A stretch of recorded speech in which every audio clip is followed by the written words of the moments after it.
Hello guys, welcome back to our YouTube channel. In this video we are gonna see, what if Naruto was the Prince of Storm and got Harem in My Little Pony universe? Part 6. If you want more awesome fan fiction like this, don't forget to hit that subscribe button. So without wasting any time, let's get into the video. Ash had just finished her turn in weather management around Cloudsdale and was rapidly returning towards Ponyville while humming to herself. Sure, it was strange, but she couldn't help it, she was just so happy.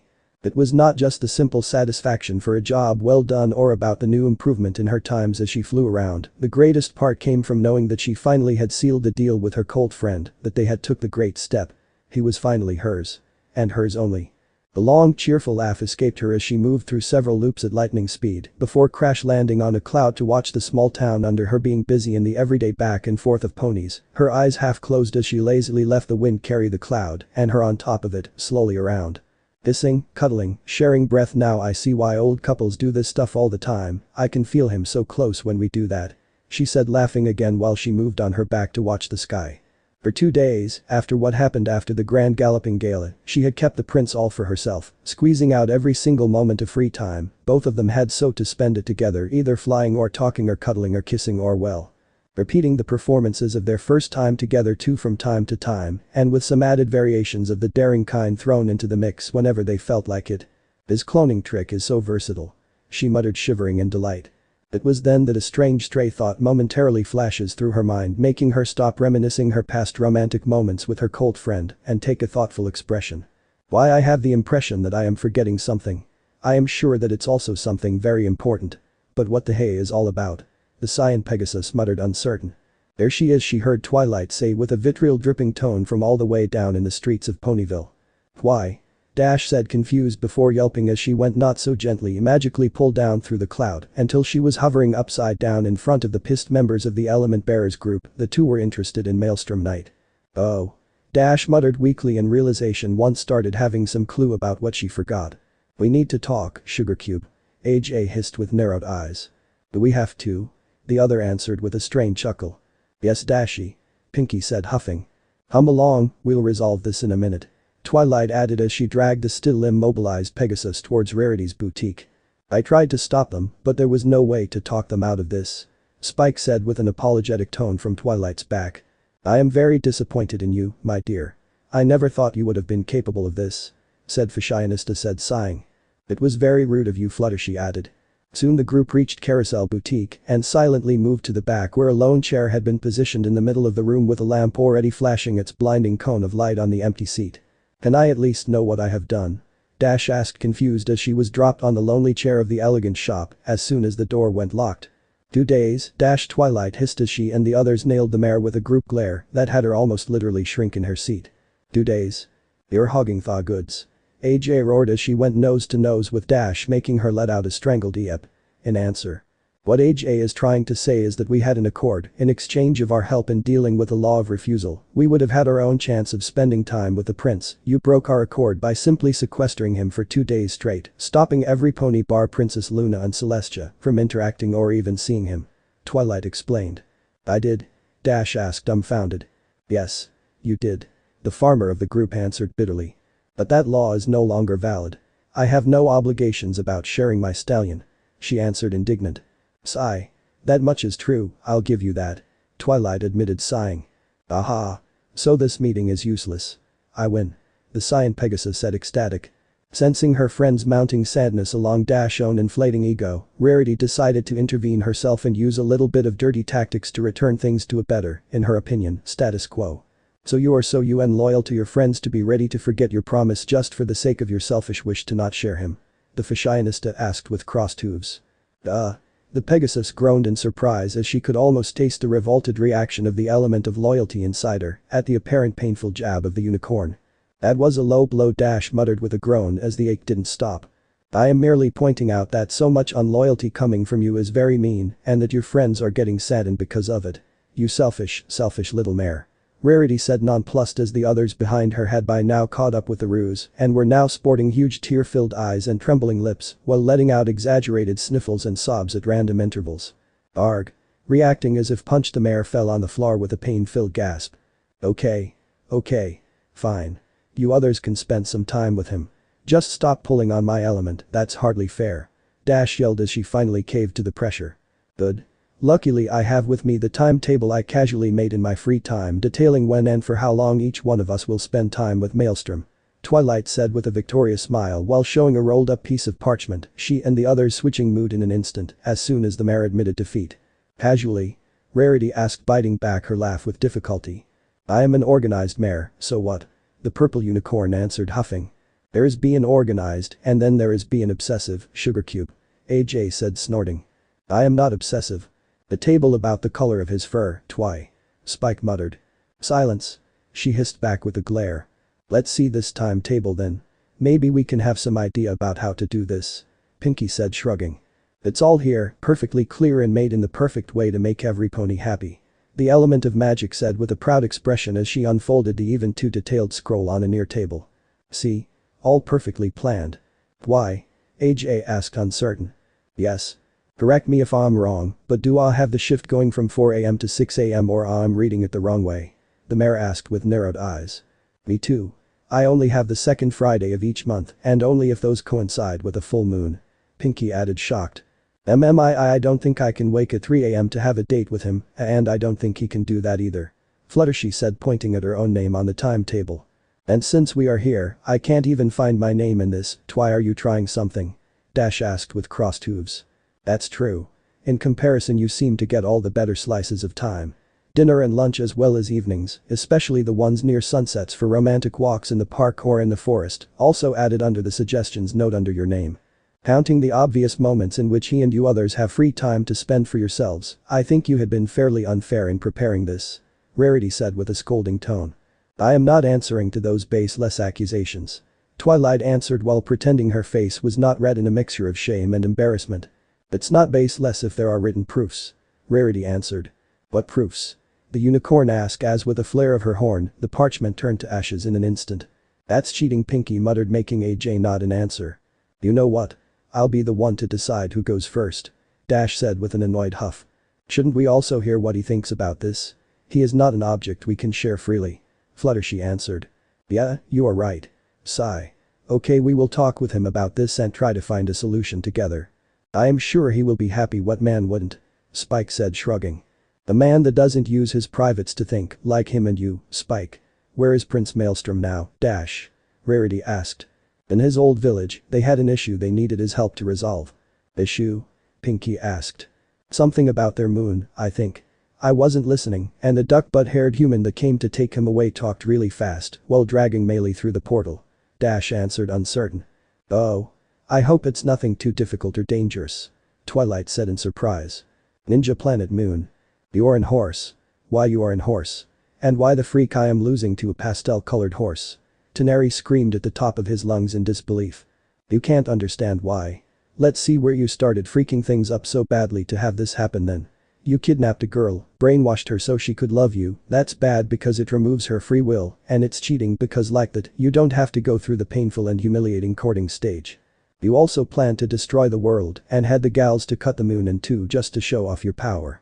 Really, you pretty much started kicking karma in the balls ever since you started your plan. It was a miracle I wasn't called sooner. Maelstrom answered with a deadpan tone. Courting is not painful nor humiliating, and had you others accepted my idea of turning me into a pony, this problem wouldn't have presented itself at all. Hinata muttered, pouting. For a man, courting is all that and more, girl. Now be quiet and stay put so we can finish this rapidly and go back home. My soap opera starts in 10 minutes and I won't lose the new episode because of this idiot. Sasuke said, huffing. And by the way, what a better way to humiliate the big bad than having him lose to a pretty alicorn? Sakura added, smirking. So I should fear him? Why? What can he possibly do to defeat me when you others couldn't even scratch me? Toneri asked, sneering. You have cut the moon in two and are now standing between its two halves. The alicorn prince answered. So what? My mother is a horse deity that controls moons. He said. Oh, the moon tribe, young man muttered as he started sweating profusely. And I am learning to do the same to take her place one day in the future. The prince added as his horn flared up in energy covering the two halves in the same golden aura. No. Wham. Wham. Wham. Wham. Wham. Wham. The two halves immediately snapped back together with a dull sound that was still heard even in the void of space. After a short pause, and just to be sure Toneri got the message, the two pieces separated and slammed back together other few times, still with Toneri in the middle. Ow. Back in Equestria Everfree Forest 1 hour later. You said you would have just borrowed a spark of my powers, not taken the whole thing. Discord yelled in rage from his position on the floor. Well, then I lied. Hahaha. Thanks to you, I am a step closer to fulfill my plans. Now I need to remove the elements and those 3 alicorns to finally bring the night eternal I so much wish for. And your chaotic powers will be a great help. T-Rex said, smirking evilly. As if. You just have my power. And you don't even know how to use it yet. The Draconicus answered, snarling. You sure? Then look as I use my new power to attack you, precious friend the prince. I am sure he won't miss his magic. Too much. The monster answered as a portal opened behind him. Right between Maelstrom and Teneri. An instant after, the prince launched one of his many destructive attacks. The Damarasan Shuriken. The alicorn's voice echoed from inside the tear in the fabric of reality as the humongous sphere of chakra exited the portal with its meters-wide blades of wind, catching the unguarded back of Tirek and launching the magic thief high in the sky while screaming in absolute agony. He screamed in unmatched pain as he felt every single cell of his body disintegrate in an instant, and yet feeling as if the agony was prolonging into eternity until the world to him simply blinked into blackness. Pratikabuam. But the deafening last explosion of light Tirek went completely erased, with only a handful of ashes falling slowly to the ground over the bewildered Discord that only barely noticed the return of his powers. Okay. I guess I'll go that way. Yes, that way seems good. Before someone comes here and thinks that I did that. Yes. The Draconicus muttered to himself before closing the portal and rapidly fleeing the scene while thinking about a believable alibi for the horrible death of that guy. If no one is around, then nothing happened and nobody died, so he will do his best to forget everything happened. Ponyville Apple Family Farm later that day. AJ was waiting under one of the many trees with crossed hooves and narrowed eyes, slightly hidden by her hat, as she followed the long trail of golden light, rapidly nearing her position, not moving a muscles, as soon as the bullet of light landed few meters in front of her in the form of the prince. Here I am. The girls told me you were looking for me, the blonde alicorn muttered with a worried tone. At least you seem to know that I'm not in a good mood. AJ answered bitterly. What happened? He asked, moving closer. You happened. She answered, snarling. Me? You're playing with my feelings. And odd on like that. The mayor growled in answer. Playing with what? The prince stammered, shocked. If you prefer dash, then say so. I don't want to be a spare. She muttered in answer as she looked away, sobbing. I am not the stallion tried saying, trying to move closer. Stay where you are. Don't touch me. AJ said angrily, giving him her back. Karama hummed with narrowed eyes. I am sorry, AJ. He answered, moving rapidly to hug her before she could escape. You are? The mayor whispered. Yes, I am. I never was good romantically speaking, and now I am in a position where I risk hurting the feelings of more than one girl. And I fear that I failed horribly in this, Maelstrom answered, sighing. I'm open to forgive ya. AJ said as she moved her head back to lean a bit more in his hug. Is she? No, that dirty. What do I have to do? I'll do everything you ask. The prince said immediately. Everything? She asked innocently. Yes. Then kiss me. Kiss me as you would kiss Dash. Nay. Kiss me with all yourself and more. AJ answered. Ooh. I was right. Nice acting for someone supposed to be the element of honesty. Kurama said, grinning wickedly. What? Maelstrom thought in confusion. Missy here played you? She had played the part of the hurt girl to have you wrapped around her finger, well, her hoof, but you got the picture. The Biju said, laughing. This is not nice. And calls for punishment. The alicorn answered, grinning himself. Punishment? Turnabout is fair game, and bad girls must be punished and disciplined. The prince explained with a smug grin. Ooh. That pervert Sanin would be so proud to hear you talk like that. Just play along and then show her what a shinobi feels like to an untrained civilian. Kurama said with his laugh now reaching howling volumes. Real-world adult content warning. You are advised. Male? AJ asked, worried at seeing the stallion bury his face in her mane and stay silent. Did I do too much? Granny told me what I say, but I should have not be so harsh. She thought, grimacing. I'll do it. He finally said before capturing her lips with his, making her mule an answer. Ooh. The mare moaned as she felt him guide her under the tree before forcefully turn her around and shoving her against the bark of the plant. Well, what are you doing? She panted out as soon as he let go of her. You tried to use my being a good guy against me. This is not nice coming from honesty. Maelstrom answered, grinning. What do you mean? Was not lying. AJ answered with a red face. You were, and you are doing it again. I'll need to intervene before you get corrupted. He answered, licking his lips. I intervene? Bad mares must be punished, he whispered in her ear as he forced her to hug the tree through his magic. Be punished. I am going to lick all the corruption out of ya, AJ. Are you ready? He asked with a dirty grin. Isn't it too soon? She asked. It would be, but I got in a deadly battle with a guy that tried to destroy my world and got scared to death by one of the girls I learned to love, saying that I acted like a jerk, even if I kind of ignored you for 2 days. That was a low blow. Maelstrom answered as he gently blew on the mare's backside, making her flinch. So now you'll lick me there? AJ asked with an ashamed expression. No. Thank goodness. Your sexy toned flank instead. I wonder how it will taste. He then said, making her eyes go wide. Wait. That's dirty. The mare tried saying. I can smell soap, AJ. You got ready not too long ago, was that part of your plan too? He answered smugly. She just hung down her head and muttered something unintelligible. Busted. Kurama said, snorting. Repeat it. The alicorn ordered. Yeah, I was hoping for that. She admitted with an expression of pure shame on her face. Only the flank. Slap. An ear twig moved by itself to firmly whip the back cheeks of the girl. Beep. Both. Planned for both. AJ admitted immediately. But girl, being honest suits you. But I will still punish ya. Be gentle. She pleaded. But the tongue this long? Unlikely. He answered as he elongated his tongue to twice the length and girth. Good heavens. AJ gasped in shock. First the back door. He muttered before his tongue snapped forward, spearing her depths. Phew. The mare howled as her head snapped up and her back arched almost to the breaking point. His tongue. It's going too deep. She thought as lewd slurping noises started echoing in the isolated clearing she had chosen for their meeting. Every time the prince stopped suckling, he gave a small bite to the inner side of her plucked hole before grabbing the inner rim with his lips to gently pull the skin back, enjoying the different squeals and groans the mare was letting out depending on what he was doing. The sea. Is so perverted. AJ howled with her tongue falling limp from her mouth while her eyes got clouded by the pleasure she felt. In answer, the alicorn simply covered her hole completely with his mouth before giving a sharp and strong suck that had AJ go cross-eyed and together with her mouth drooling, making another part of her start leaking uncontrollably. He is licking everything all the way to the core. It's so shameful. So dirty. So goo. The mare's train of though derailed as with a loud splattering sound her lower half exploded in pleasure, drenching the grass under her. We have a squirmer here. What's wrong, AJ? You seem tired, have you given in already? Maelstrom asked with an innocent smile as he retreated his tongue. The farmer panted weakly with only the alicorn's power keeping her up as her back legs were shaking violently.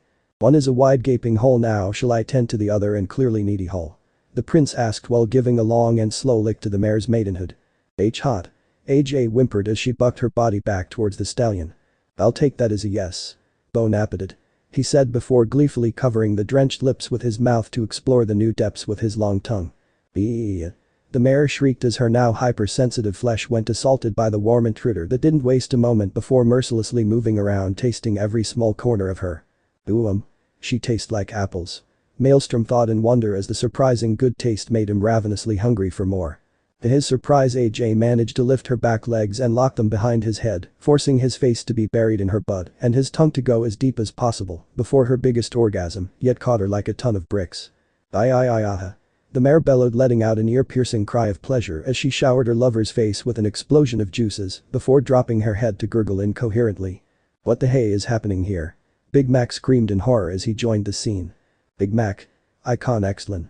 The prince answered from between AJ's legs. AJ? Let me go, please. He asked gently.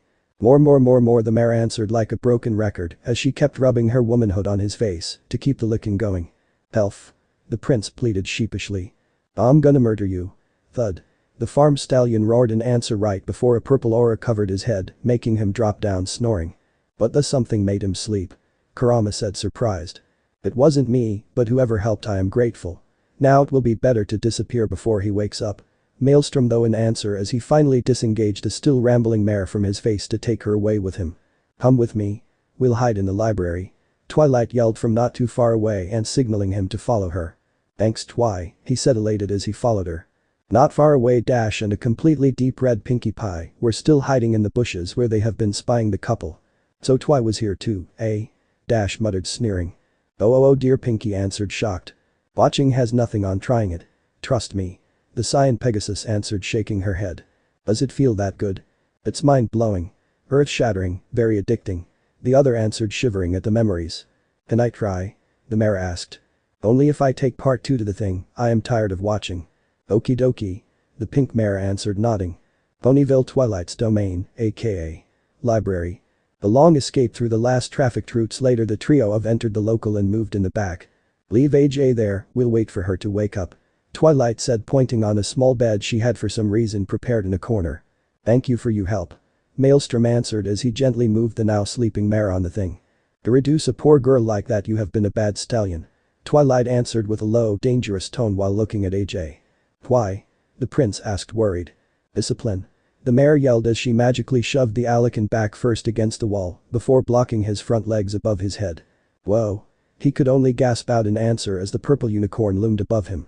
Take it out, you mongrel. Twilight growled. Take it out. That dirty thing, I want to see it. She ordered. Why, please calm down, Maelstrom pleaded with a nervous smile. In a flash of her horn, 2 clones of her appeared at her sides, one immediately tying her mane in a tight bun before donning a pair of sexy librarian glasses and the other moving a fringe of her mane to cover one of her eyes after wearing a spike choker to take a more punk look. Take. Twilight said. It. Librarian clone added. Out. Punk clone finished with a growl. Boing. Never was erection that fast to show up before now. Wahahaha. Someone's excited. Kurama asked mockingly. I borrowed a couple of books from Discord. Guys should like these themes, right? The real Twilight asked as she momentarily deflated into an unsure tone. Yes. He answered, looking away in shame. Good. We don't want this big guy to feel bad, right? She answered, plopping the engorged head in her mouth. Or waste a single drop. That would be a shame. Librarian said, giving long licks to the rod. Those 2 seem tasty, buddy. I'll have one if you don't mind. Punk added as she swallowed whole one of his nuts to tenderly caress it with her tongue and giving it random bouts of gentle sucking. Ooh. The prince whimpered with his eyes fluttering closed. Just ask and I'll give you an harem of the genre you prefer, the real one said before starting a tentative round of deep throat. Crash. With a mighty hit, the door was forced open by both Dash and Pinky that immediately marched inside with narrowed eyes. What do you want? Twilight asked, huffing in annoyance. If you people want a piece of him, I pretend to be always present. I am the one conceding you others some time with him, do not forget. Dash replied with a growl. Humph. So what? The purple unicorn answered while her clones continued lavishing the alicorn's lower half in tender, worshipping like attention. Or it's a group effort or I won't let any of you get even remotely close to him. The Cyan Pegasus answered angrily. And what if I want a romantic thing with him? Alone? Pinky asked, pouting. You ask first and then, if I feel charitable, we can talk about it. Dash answered, crossing her hooves. That's absurd, and Fluttershy. What are you doing? Twilight started saying before turning towards the shy Pegasus trying to sneak out while dragging a tied-up Maelstrom behind her. There is a very valid explanation as to why I am doing this. Shy answered while still dragging away the prince. Bucket. He is mine. Ashy. You promised. Pinky answered, whining. It didn't stop you from letting AJ do as she please. What's the difference? Twilight added. Ask before doing everything, Sugarku, ouch. Can't feel mall eggs anymore, the farm mare answered weakly before failing and getting up due to her weak legs. Enough. The prince roared as he finally broke free. Mail? Dash stammered under the glare he was sending them. First AJ and the Twilight twice. I went a step close at coming before some pony stopped me, he growled with his lower horn twitching in its own manner of nodding as a way to underline the message. So? Fluttershy asked. It hurts, I need release. He muttered darkly. Virgin? Twilight answered immediately. Me too. AJ added rapidly. Ditto. Pinky said, nodding. Me as well, Shy said. Then shut up and stay put. He bellowed, making the girls nod rapidly. Nice way to make them desist. The Cyan Pegasus said, smirking. Thank you, they were about to make me snap. The prince answered smugly. Poor dear. All hot and bothered. The mare cooed while gently nibbling on his neck. But I really need help. He added with an exaggerated whimper. Considering that I saw what AJ and Twi did, kind of put me in the mood as well, Dash said while using her wings to clean a near table before jumping on it. What about us? Fluttershy asked. Just stay silent and watch. As a punishment for your pony napping. And you. Yes?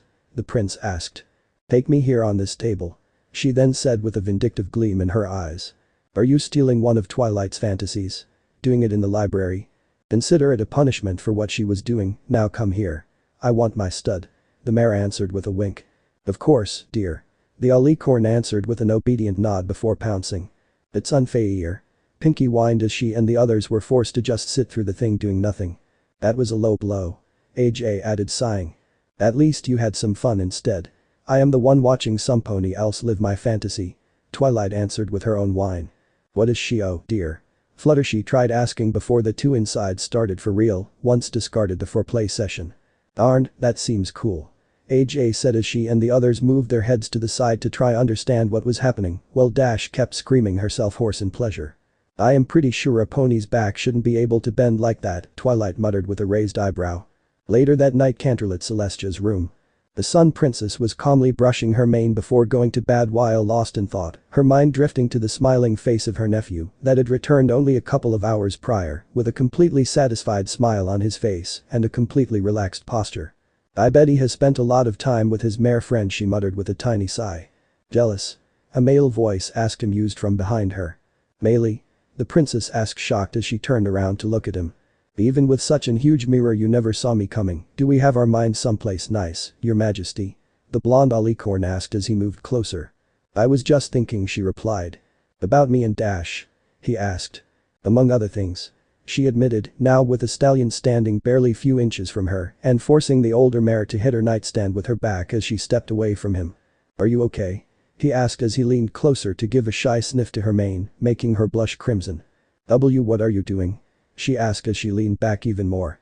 How long ago it was last time you had a stallion take care of you? He asked, pressing his body on hers to better reach her neck to kiss it. And no. It's wrong. Celestia stuttered just before a traitorous moan escaped her lips. You say that it's wrong, but your body says it wants more, he whispered hotly in her ear, making the tip of his pleasure rest on her stomach. It's the princess panted out as soon as he started licking her neck. You are the Sun Princess, I bet no pony else could handle such an hot woman like you before I got here, he muttered as this time she felt her lower body part to grant him unrestricted access. A male. She gasped out at feeling her juices flow down like a river from her body's acceptance. Let me fan that fire, and let me turn it into an inferno so that my seed will then pour out forth and quench your thirst. The prince answered as he finally entered her completely. A male. Take me. Celestia yelled in need, making him gain a ferocious rhythm in his thrusting. What's the meaning of this, Celestia? A new voice roared in unmatched fury as Luna appeared on the door of the room. Real world Celestia's room. Ah. Yelling in surprise, Celestia sat awake on her bed with her forehead covered in sweat before burying her face in her hooves. Sigh. Again with this dream. This is the 6th night in a row. I can't continue like this, she muttered, whining. I repeat the question. Luna's voice reached her with a tone of pure hate and rage simmering in the back of her voice. Oh, God. The Sun Princess muttered in horror as she slowly turned to watch her sister standing on the door in the same position she saw in her dream. What's the meaning of that dream, sister? And I hope that I was just wrong in hearing you admit that it is in fact a recurring occurrence, are we right?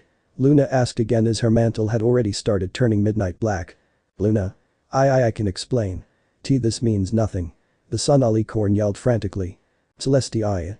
The Sun Princess screamed in horror as the Moon alicorn pounced furiously on her. Not far away, Maelstrom's room. Dash, it's okay, I am not angry anymore, the prince muttered as he hugged the wailing Pegasus tight to his chest. As soon as the girls had told him about her own planning their time with him, he had been angry at her for the whole thing, especially as it was clear AJ and Twilight had been okay with it and acted accordingly to the schedule, so as soon as his hormones had calmed down, he had been focused enough to chew the girl alive for her fixation about controlling him. This resulted, to his surprise, in the girl breaking down into a sobbing wreck that started rambling about him leaving her for another mare, should she not be there to make certain another pony wasn't better than her in any way, especially her friends that knew her own faults and could exploit them to take her cold friend away from her. And now there the two were, in his room in the castle, after the other element bearers had once again told her they were not trying to steal her man away, but that they will all be a big group and that she will be able to rest assured about no one else interfering, since it would be a group effort of Maelstrom and the girls. What will keep him with Dash and the other girls? They may be sharing between themselves, but no one else would have been able to claim him. But I am trying. I am trying to accept this, but it hurts. She answered with a tiny sigh escaping her. I know and I understand, but the girls are getting angry at you for this. They seem to think that you don't trust them enough to leave them alone with me. Do you trust me or them so little? He asked, kissing her forehead. It's not that, but I never had a cold friend before. I always saw prettier girls have flock of boys hanging around them like puppies, while I had to do my worst to get their attention. I remember it from my school days, I was even tramped once from a couple of guys in their haste to propose to a girl. I get scared, okay? Dash answered, burying her face in his wing. At least you are trying, maybe in the wrong way. Hey.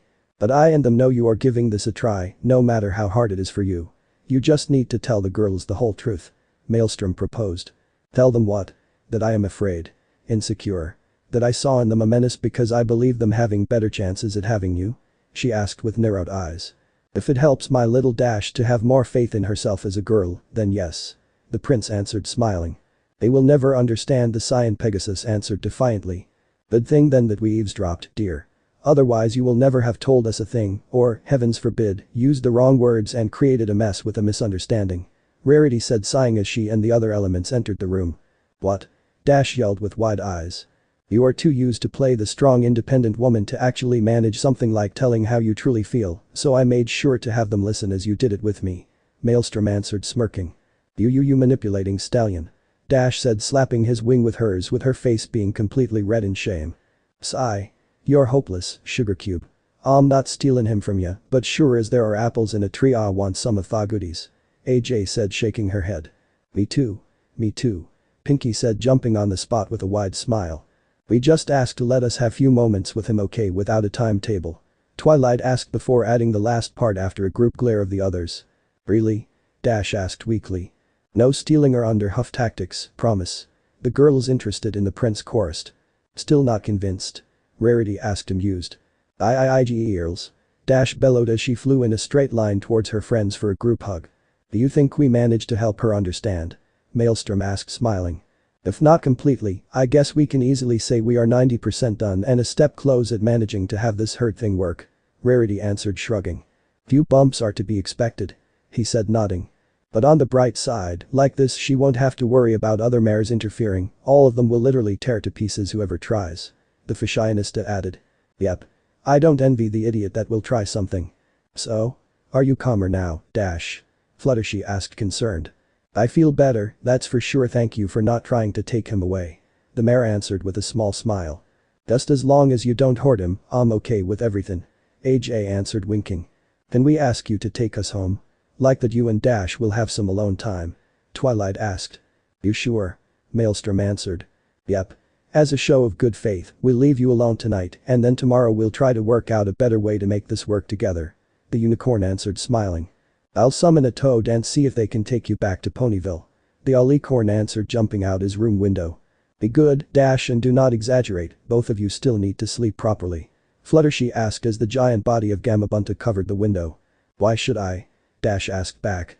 If he is tired, Luna will get suspicious and you yourself will fly slower and ruin your times. Twilight answered. Oh. Yeah, maybe you are right. The mare conceded. Everything's ready. Good night, girls. Good night, Meal, keep your hooves out of nasty place, both of you need to sleep. Rarity answered as she hopped on the toad's head, soon followed by the other girls. Good night. Dash said, waving her friends off as the toad summon gave a first giant hop forward towards Ponyville. Ready for bed? The prince asked, patting the other area near him. Of course. Make room. The Pegasus said as she dived for the covers before hugging him tightly. The two lovebirds just stood there in silence, frowning at listening the faraway screaming contest between Luna and Celestia still ongoing in the background. Do those two ever stop arguing? The prince muttered, sleepy. Don't care, just sleep. I am tired. Dash answered as she snuggled closer to him. And Gilda? She'll understand that for once I wanted to sleep with you. And she is a resourceful girl, I bet she is having her own fun. The Pegasus answered before falling into the sleeping realm. Ponyville, Dash and Gilda's apartment. I need a man, Gilda said with a defeated sob as she attacked the second box of ice cream while watching a soap opera on the TV. Or at least I need for something exciting to happen. She then said in despair. Unknown to her, her prayers were being answered as a traveling show mare was slowly reaching the borders of the small town, intended to show everyone in there her powerful magic and fabulous tricks. Prepare yourself, Ponyville. The great and powerful Trixie is coming to show you how real magic works. The mare said with a smug grin once the first house came into view. In the book-filled room, a unicorn, a dragon and an alicorn were looking at a long list of spells, most of which already marked off with success marks with narrowed eyes. Another? Maelstrom Knight asked, holding up a pen. You sure? Twilight answered, uncertain. Come on, Twilight. You can do it. Spike said, nodding eagerly. Sigh. Okay, here goes, the girl answered as her horn gave out a short burst of light that momentarily blinded the ones watching. The FFFFT ha ha ha ha ha. One saw the result. The Alicorn prince couldn't help but melt into laughs and guffaws, while Tremley adding a new mark on the list. You did it. And you're just jealous, Mealy. Growing magic, that's number 25. Spike answered, annoyed, before caressing his sparkling new pair of mustache with a pleased expression. Yoo-hoo. Sorry, by the way, with this we got 25 different types of tricks and counting. Maelstrom said, still smirking in amusement. Actually, the exact number would be 26. Twilight corrected, chuckling. What's the 26th? Spike asked. But my wonderful Kage Bunshin spell, of course. The first of a long series of human magic I intend to adapt to unicorn magic. Twilight answered, making the mustaches on Spike's face disappear, making him pout. If that makes you happy, but still, 26 different kinds of tricks. I thought unicorns were only supposed to have magic that matches their special talents. How does it work? The prince asked, confused. Yep. I know you are amazing, Twi, but that's an impressive number of different stuff you can do, and you made an even longer list of spells still to try. Spike added, impressed. True, for ponies whose talents are for things like cooking or singing or math, the possibilities aren't too many. But what if a unicorn's special talent is magic? The young mare answered. Ooh-oh. I get it. Maelstrom answered, nodding. Yoo-hoo.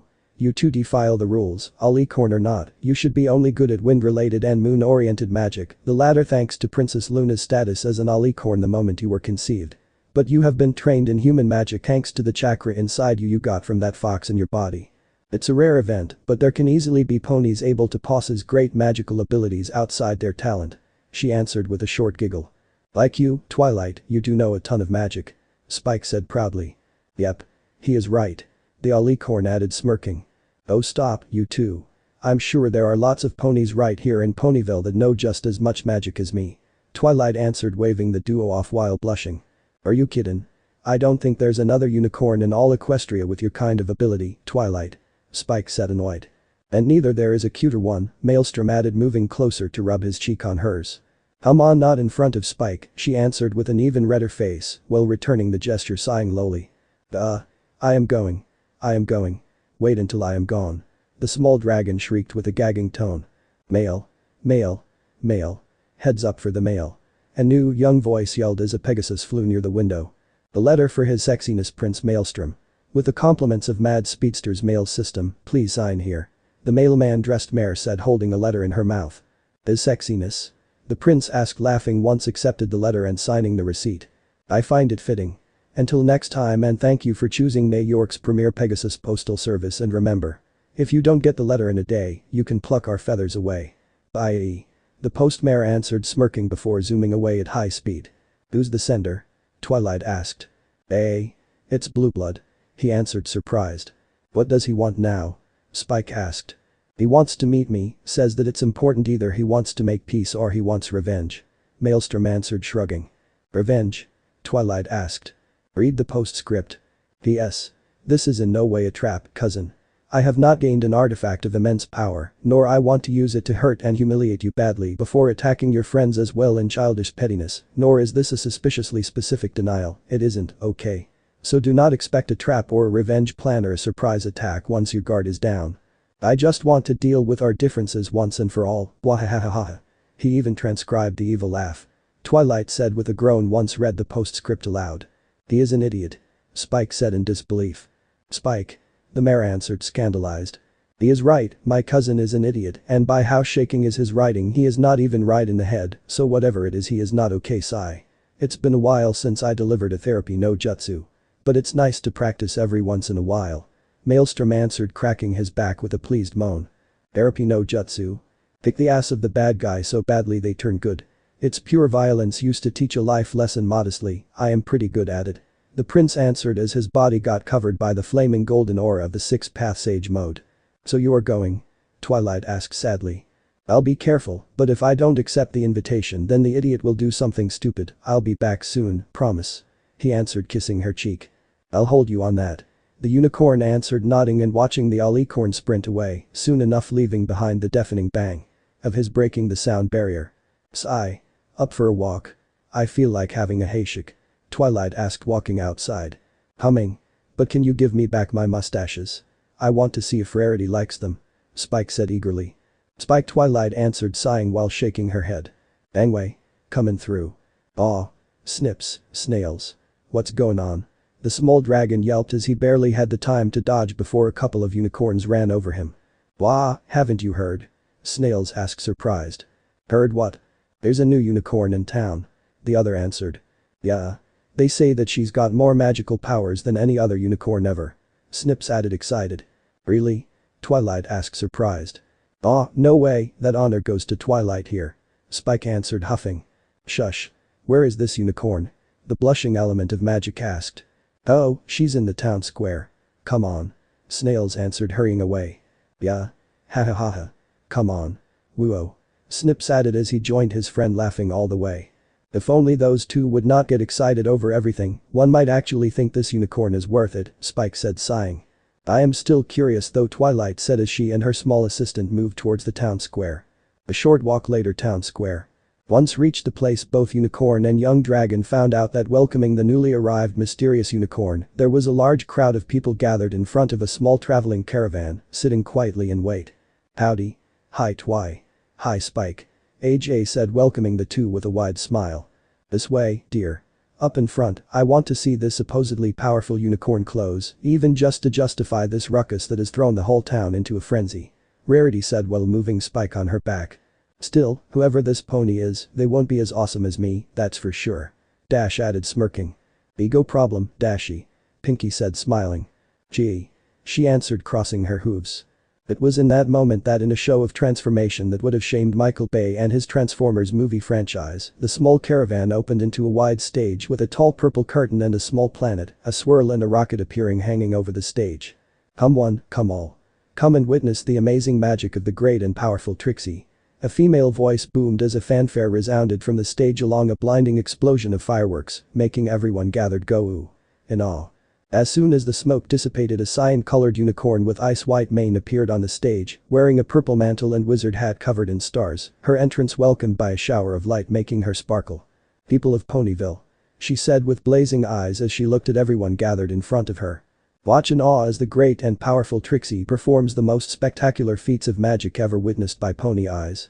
Trixie said, getting up on her rear legs and yelling the last part, making her fanfare sound again, and her fireworks explode once more behind and above her. My. What boasting. Rarity said, snarling annoyed. Come on. Nobody's as magical as Twi. Spike. Twilight hissed angrily, silencing him. That's to be demonstrated as we can't know how good other ponies outside Ponyville are, but I have to begrudgingly admit that you can hold your own in magic, Twilight. So he has not said something wrong. Rarity answered. There's nothing wrong with being talented, is there? Twilight asked worried. Nothing at all, except when someone goes around showing it off like a school filly with fancy new ribbons. AJ answered shrugging. Like Dashy, Pinky said. Exactly. Hey. The rainbow-maned Pegasus said, offended. Just because one has the ability to perform lots of magic does not make one better than the rest of us. Rarity added. Yup. Especially when you got me around being better than the rest of us, hey, I mean, yeah. Boo the bragger. Spike offered, smirking. Yeah. Magic schmagic. Boo. The mayor said with a forced tone and blushing. Well, Trixie said, abruptly stopping the music and leaning down on the floor of her stage, with her front hooves crossed under her chin and her tail swinging back and forth above her head, making the girls flinch. It seems we have some naysayers in the audience who is so ignorant as to challenge the magical ability of the great and powerful Trixie. Do they know that they're in the presence of the most magical unicorn of all Equestria? She asked as her fanfare kicked in at an even higher volume as she jumped upright, opening her front hooves wide and nailing the element bearers with an hard stare. Her answer was a loud, unladylike raspberry of Rarity that almost had her trip on her cape, prompting a long round of laughs from the audience. Just who does she think she is? The fashionista said, frowning. Yeah. Since we all know that Twilight here is. Spike. SHHH. The unicorn growled, covering his mouth with an hoof. What? What's wrong? The small dragon asked, dumbfounded. You see the way they reacted to Trixie? I don't want anyone thinking I'm a show-off. She hissed. Spike, it's still standing on my back, so I heard you. Honey, I don't know what's the problem with you today, but you never showed off anything, you know, so I don't think you'll start anytime soon. Rarity answered. I was wondering why you got him on your back, Twilight muttered, looking down. He is not exactly a giant, so doing this he will be able to watch the show. The other answered, smiling innocently. So I am too small for you? Spike asked, hurt. Stop thinking that, mongrel. She answered with a low whisper. Sorry, mistress, it won't happen anymore.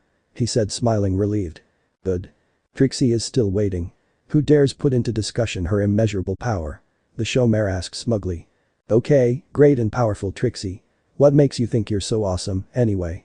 Dash answered glaring at her. Why, only the great and powerful Trixie has magic strong enough to vanquish the dreaded Ursa Major. She answered as this time the whole square trembled from how many fireworks exploded at the same time after her bold answer. What? Snips yelled with wide eyes. No way. Snails chorused in equal awe. When all hope was lost, the ponies of Hoofington had no one to turn to, but the great and powerful Trixie stepped in and with her awesome magic, vanquished the Ursa Major and sent it back to its cave deep within the ever-free forest. Trixie said sailing on the audience's awe with a very pleased expression and shining eyes. Saw, sweet. Snips and snails yelled at the same time. That settles it. Trixie truly is the most talented, the most magical, the most awesome unicorn in Ponyville. No, in all Equestria. Oh, Celestia. Any more and I fear they will sneak inside her caravan to steal her clothes for a shrine. Dash said horrified. I would be more surprised if they don't try AJ added shivering. Hahaha. It's true, my enthusiastic little admirers. Trixie is most certainly best in Ponyville. Pure silence ruled at that as even the crickets were looking around uneasy. No really I am tch. Very well. You don't believe the great and powerful Trixie? Hahaha. Well then, I hereby challenge you, Ponyvillians. Anything you can do, I can do better. Any takers? Anyone? Or is Trixie destined to be the greatest equine who has ever lived? She asked to the audience, fireworks, fanfare and all that soon following, as usual. Please. Please, Twy. She's unbearable. You gotta show her. You just gotta. Spike asked in despair while clinging to Twilight's face. There's no way I'm going to use my magic now, Spike. Especially since. We are not asking you to show off, just to answer in tone. Dash asked equally begging. How about you? Trixie said pointing at Twilight with a vindictive smile. Yep. Said Unicorn yelped shocked as a cone of light shined above her. Well, how about it? Is there anything you can do that the great and powerful Trixie can't? The showmare asked with a teasing smile. I don't, Twilight stammered. Well, little hayseed. So that's a no. What a pity. Trixie heard every pony praise Ponyville for their magical knowledge and all during her trips, but in the end the only saving grace of this place are the guards making the rounds around here. Trixie answered pleased. The guards? Dash asked aloud with narrowed eyes. Trixie had the pleasure to meet a few, and she knows some girls here would be more than happy to have them trot to their rescue, especially if the stories about a prince himself helping them too are indeed true. The showmare said making various mares nod eagerly. GCK. The rainbow-maned Pegasus gasped, choking on her own spit at that. Ooh-oh. Did Trixie touch a sore spot? Maybe some pony here has laid her eyes on said mysterious soldier. Trixie answered with a predatory gleam in her eyes as the light this time shined on Dash and the violent high tick she was sporting. Who knows, she then said casually while walking away. Maybe once the show is over the great and powerful Trixie will be able to give him a private show. A night can be magical in more ways than one, don't you think? She said showing her smirk from above her shoulder and making whistles and catcalls resound from the audience. What? The element bearers yelled as one. That's it. I can't stand for no more of this. AJ roared as she jumped on the stage with a smoldering glare aimed at Trixie. You show her, AJ. Spike yelled cheering wildly for the farmer. Watch this. The girl said tying the end of a rope to her tail and creating a lasso, she then started spinning at blinding speed around herself before snapping it forward to grab an apple from a tree and pull it towards her open mouth. Munch. Show. Can you match this? The girl asked with a smug smile while still munching. Woo-oh. The audience cheered wildly while calling AJ's name. Oh ye of little talent. Watch and be amazed at the magic of Trixie. The mare answered as her horn flared up making the same rope move on its own and before the other could react tying AJ's hooves together before shoving an apple in her mouth. Whoa. The poor farmer had the time to scream before jumping her way down from the stage after a last glare to Trixie. Once again, the great and powerful Trixie prevails. She said bowing at the audience's cheers. There's no need to go strutting around and showing off like that. Dash said moving at an inch of Trixie's face. Oh? That's my job. And you'll have to step over my unconscious body before touching my man. The Pegasus said with a snarl before whispering the last part so that only Trixie would hear her. Then keep your eyes open, little feather. Heavens forbid the great and powerful Trixie shows herself being better in that too. She answered smirking. Enough. Beat this. Dash said as she gave a single flap of her wings that launched her high in the sky. Giving a challenging smirk, the mare launched herself on a nosedive towards the audience, making them part in a chorus of shrieks before zooming back up in the sky, where she moved the clouds to spell her name and dive in one of them. As soon as she had the cloud disperse, she landed on the stage to shake off the small particles of water gathered on her fur, forming a small rainbow above her. Hey. They don't call me Rainbow and Dash for nothing. Dash said smugly while basking in the cheering of the ones watching. Umph. When Trixie is through, the only thing they'll call you is loser. Trixie answered as with a flare of her horn, that very same small rainbow moved on its own to circle Dash legs tightly before snapping away, making her spin like a top and fall from the stage. Whoa. Whoa. Whoa a. Gurgle. I think I'm gonna be sick, the mare groaned while stumbling back to her friends. Yoo-hoo. Seems like any pony with a dash of good sense would think twice before tussling with the great Trixie. The show mare said, summoning a small thundercloud that launched a tiny lightning bolt to Dash flank, zapping her. Ow. That's it. What we need is another unicorn to challenge her. Someone with some magic of her own. Spike said with narrowed eyes. Yeah. A unicorn to show this unicorn who's boss. Dash added. A real unicorn to unicorn tussle. AJ said, nodding. Twilight just inched away slowly while trying to look inconspicuous. Fine. I'll take the hint. Miss Sparkle here is evidently willing to ignore, even if Rarity is normally above such nonsense. Applejack and Dash may like to act as ruffians, but this Rarity conducts herself with beauty and grace, and Zayat. Rarity started saying before a purple zap of magic went shot out of Trixie's horn, nailing her on the forehead.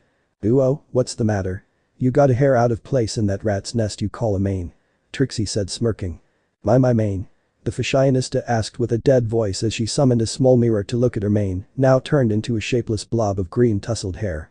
Rare, take a deep breath, Dash said with a scared expression. You can fix it. I'm sure you can fix it. AJ added with nervous smile. My hair. It's green. Rarity bellowed in both horror and disgust. What's wrong with having a green mane? The near mare named Golden Harvest asked, sneering. Trixie believes that this style suits you better, dear. The show mare said mockingly. In answer to that, and with a roar worthy of an Ursa, Rarity simply pounced on Trixie, trying to literally bite her head off, making the unicorn shriek in fear. Postponed. The show is postponed. Help. Trixie yelled with wide eyes as the other elements managed to grab the furious Rarity to drag her away, screaming and kicking. Let me go. Let me go. I just want to use her flank to make a carpet for my bathroom. Nobody ruins my mane and lives to tell the tale. The mare bellowed while still dragged all the way back to her boutique. The gulp. The show will continue tomorrow. Thank you for coming, the very scared Trixie stuttered before closing the stage's curtains rapidly.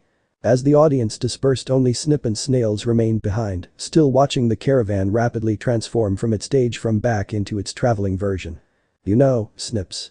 I really loved that Ursa story. Snails said, sighing longingly. Me too, Snails. Hey. I have an idea. Guess what we are going to do now? Snip said, developing a huge smile. We are going to steal the great Trixie's hat and cloak, so to bask in her magnificent scent. Snails said with an eager expression. No. Yeah, maybe later. I mean, we need to find an Ursa. So we'll see the great T defeated in person. How cool that would be. Yeah. That would be so awesome. Come on, let's go. Snails answered as both rapidly ran towards the Everfree forest. Later that night, Carousel Boutique. Sorry if I called you at this hour of night, Eno. But I am not good at girly talk and problems of hair, Maelstrom said, sighing, winching when Fluttershy's disinfectant-drenched cloth passed over one of his bruises while she tended to his already half-healed light wounds. It's okay, I actually needed some distraction for my writer's block. And I know how it feels to have a bastard ruin your hair, magic solution or not, it brings a very deep trauma to a girl. The Yamanaka girl answered while sitting on the floor and passing a brush through Rarity's mane with the utmost care. Sniff. Sniff. Thank you, dear. The distraught fashionista answered, grateful while looking relieved at a reflection showing her mane back into its former glory. So soft. The Kunoichi gushed, smiling wide. She is surrounded by cute horses, of course she would have accepted your invitation. Kurama added, smirking. We have another problem though, Dash said, sighing while pointing at Twilight, stubbornly looking at a book while pretending to be reading it. Why? Would you put down that book and just listen to us? Spike asked, annoyed. Didn't you see how they hated Trixie's bragging, Spike? If I go out there and show off my magic, I run the risk of losing them as friends. She answered, shaking her head. It depends on what you do, Sugar Cube. Just accepting the challenge and win won't automatically mean you're bragging, AJ answered, huffing. Yeah. You'll just use your magic to stand up for your friends. Pinky added with a nod. We all know that you are good at it, we saw what you did against our copies Nightmare Moon created, the only reason the others don't is all, just because Discord stopped them from coming out of their houses, just keep your ego under check, while facing that mean mare, and nobody will comment on your abilities. Rarity said sighing. No, it's exactly the same, they would still think I am showing off. Twilight said sighing. If you ask me, I think you people are overreacting, are you sure that the whole thing was not just part of her show? Maelstrom asked while opening and closing his bandaged wings to check them and nodding in satisfaction. You didn't see her, she was doing it on purpose. Rarity answered huffing. Exactly, she is a show mare, she has to get a raise out of you as a part of the whole thing, it's part of the show, a way to call people on the stage as assistants in the numbers. The prince answered. No, she was being a bragger instead, and I don't want to be seen acting like that. Twilight answered. Yeah. She is a mean mare. Dash added. What she did was not nice at all, Fluttershy said, shaking her head. Sigh. I'll remain of the idea that it was simply part of the show instead, if you don't mind. The alicorn answered, defeated. You're too nice sometimes, Mael. Spike said, shaking his head. In my humble opinion, the truth is in the middle, Ino said, switching off the charmed pendant she was wearing to talk in Konoha's language. Gee. Thank you, Ino-chan. Stay in the middle so you don't have to say which side is wrong, thank you. Maelstrom answered, rolling his eyes. Leah. The girl answered, sticking out her tongue and returning to happily pet Rarity. It's not nice to talk in a language we can't understand. Rarity answered, huffing. I better go, the pause is over. I'll tell the guys you managed to get into a fight that destroyed half a city even here between ponies. The smirking Ino said, getting up and entering the portal the alicorn opened for her. Hey. He had an amulet that gave him alicorn-like levels of power. I had to kick his ass in a major way to tear that thing off his neck. Now Mother Luna and Aunt Celestia have the thing hidden somewhere safe, only the three of us know about, found in a pawn shop. Blee. Maelstrom answered, indignant. How's your cousin now? Dash asked. Pretty okay, I had to get rude, but he'll survive. Meanwhile in a York Central Hospital. Oh, Celestia, please pony, just kill me, put an end to this agony, I beg you, the mangled blue blood moaned from his bed. Gurgle. What happened to him? The doctor asked, biting down his puking fit by sheer force of will. He got into a fight, the nurse answered with a green face before looking away from the scarring spectacle. With an horde of dragons. We don't know, he is rambling too much. Oh Harmony. He looks like an half-eaten pretzel. A near janitor yelled in horror before running away. Call the surgeon, we'll start by removing his head from his own sphincter and straight his spine back to normal and call an expert in knots for his hooves, the doctor said, steeling himself by taking a deep breath. I'll call an expert in modern art too, to understand where is the front and where the back. The nurse added, hurrying out. Back to Ponyville Library. So it's final. You are not going to challenge that mare? Dash asked, huffing. I don't want to be seen as a bragger like Trixie. Twilight answered almost petulantly. But you are the best. Spike said, shocked. Please, guys, I said, roar. What the unicorn was about to say went eclipsed by a long, loud and deep roar that seemingly shocked the entirety of Ponyville. Soon followed by three voices screaming at the same time. Okay, those were. Something big and angry, snips, snails and I don't know who's the third voice owner. Maelstrom muttered with wide eyes. The third one was Trixie. What was that? Rarity asked. I'll go check. Yoo-ho, Spike answered, looking outside before slamming the door closed with a pale face. Is that what I think it is? Twilight asked with a nervous tone. Majorly. The small dragon answered with a forced smile as roars kept echoing outside. What is that? Fluttershy asked, curious. An Ursa Major, probably. The purple unicorn answered. Yes, it is. Trixie screamed as she, Snips and Snails bolted inside and started amassing everything they could find against the door, while screams of fear filled the streets outside, alongside the noises of things getting destroyed by the dozen. I expected a little bit more calm from a small countryside town like Ponyville, even Konoha had not so many attacks when I was a kid there. Maelstrom said, sighing. What have you two ID foals done? Spike asked, correcting himself at Twilight's nagging. We brought an Ursa in town. Snips answered, looking down. What? Twilight bellowed in disbelief. Don't worry, the great and powerful Trixie will vanquish it. I can't. Said Mare muttered. What? Both Snips and Snails yelled as one. I can't, I never have. No one can vanquish an Ursa Major. I just made the whole story up to make me look better. Trixie added. Made it up. The two idiots chorused. Hello. She is a show mare. Being overly theatrical, it's her gig. Smoke, pyrotechnics and awe-inspiring stories. You are not supposed to believe her just to feel the wow of her show and enjoy her tricks. the Alicorn prince said slowly. Yep. What he says. You challenged me, I had to win and appear to be the best or I wouldn't have been paid. Who are you exactly? Trixie answered. Maelstrom Knight, nice to meet ya. A show dash growled. Yes. The mayor answered with a nervous smile. He zapped my flank. He tied me up. AJ bellowed. He ruined my mane. Rarity added. Sometimes the great and powerful Trixie gets carried away in her acting, okay. Trixie answered blushing. Can we focus on the giant beast that is demolishing the town, please? Maelstrom asked while taking away his bandages to open his wings fully. You're an alicorn. I thought it was clear. How do we stop that thing? He answered. You won't take part, you are still wounded. We others instead I'll try to come up with something. Twilight answered. Maybe but I am fine. The prince said whining. You will stay here and rest instead. AJ answered with narrowed eyes. Have faith, Melee. We will be okay. Pinky added smiling. Fine. I promise I won't fight that thing, Maelstrom said huffing. Good, you ready, girls? Dash asked. Yes. The other element bearers answered as they ran out together. On? The alicorn asked after a short pause. Yes, why? Trixie answered uncertain. I promised that I would have not fought that Ursa personally, but Kurama is an entity on his own. He answered smirking. Yay. Finally some workout. I was getting cranky in here. The Biju said from the seal. Who's Kurama? The show mare asked. The friend, wanna come? You want Trixie to join you? She asked in surprise. Contrary to the girls, I am more open to give ponies the benefit of the doubt.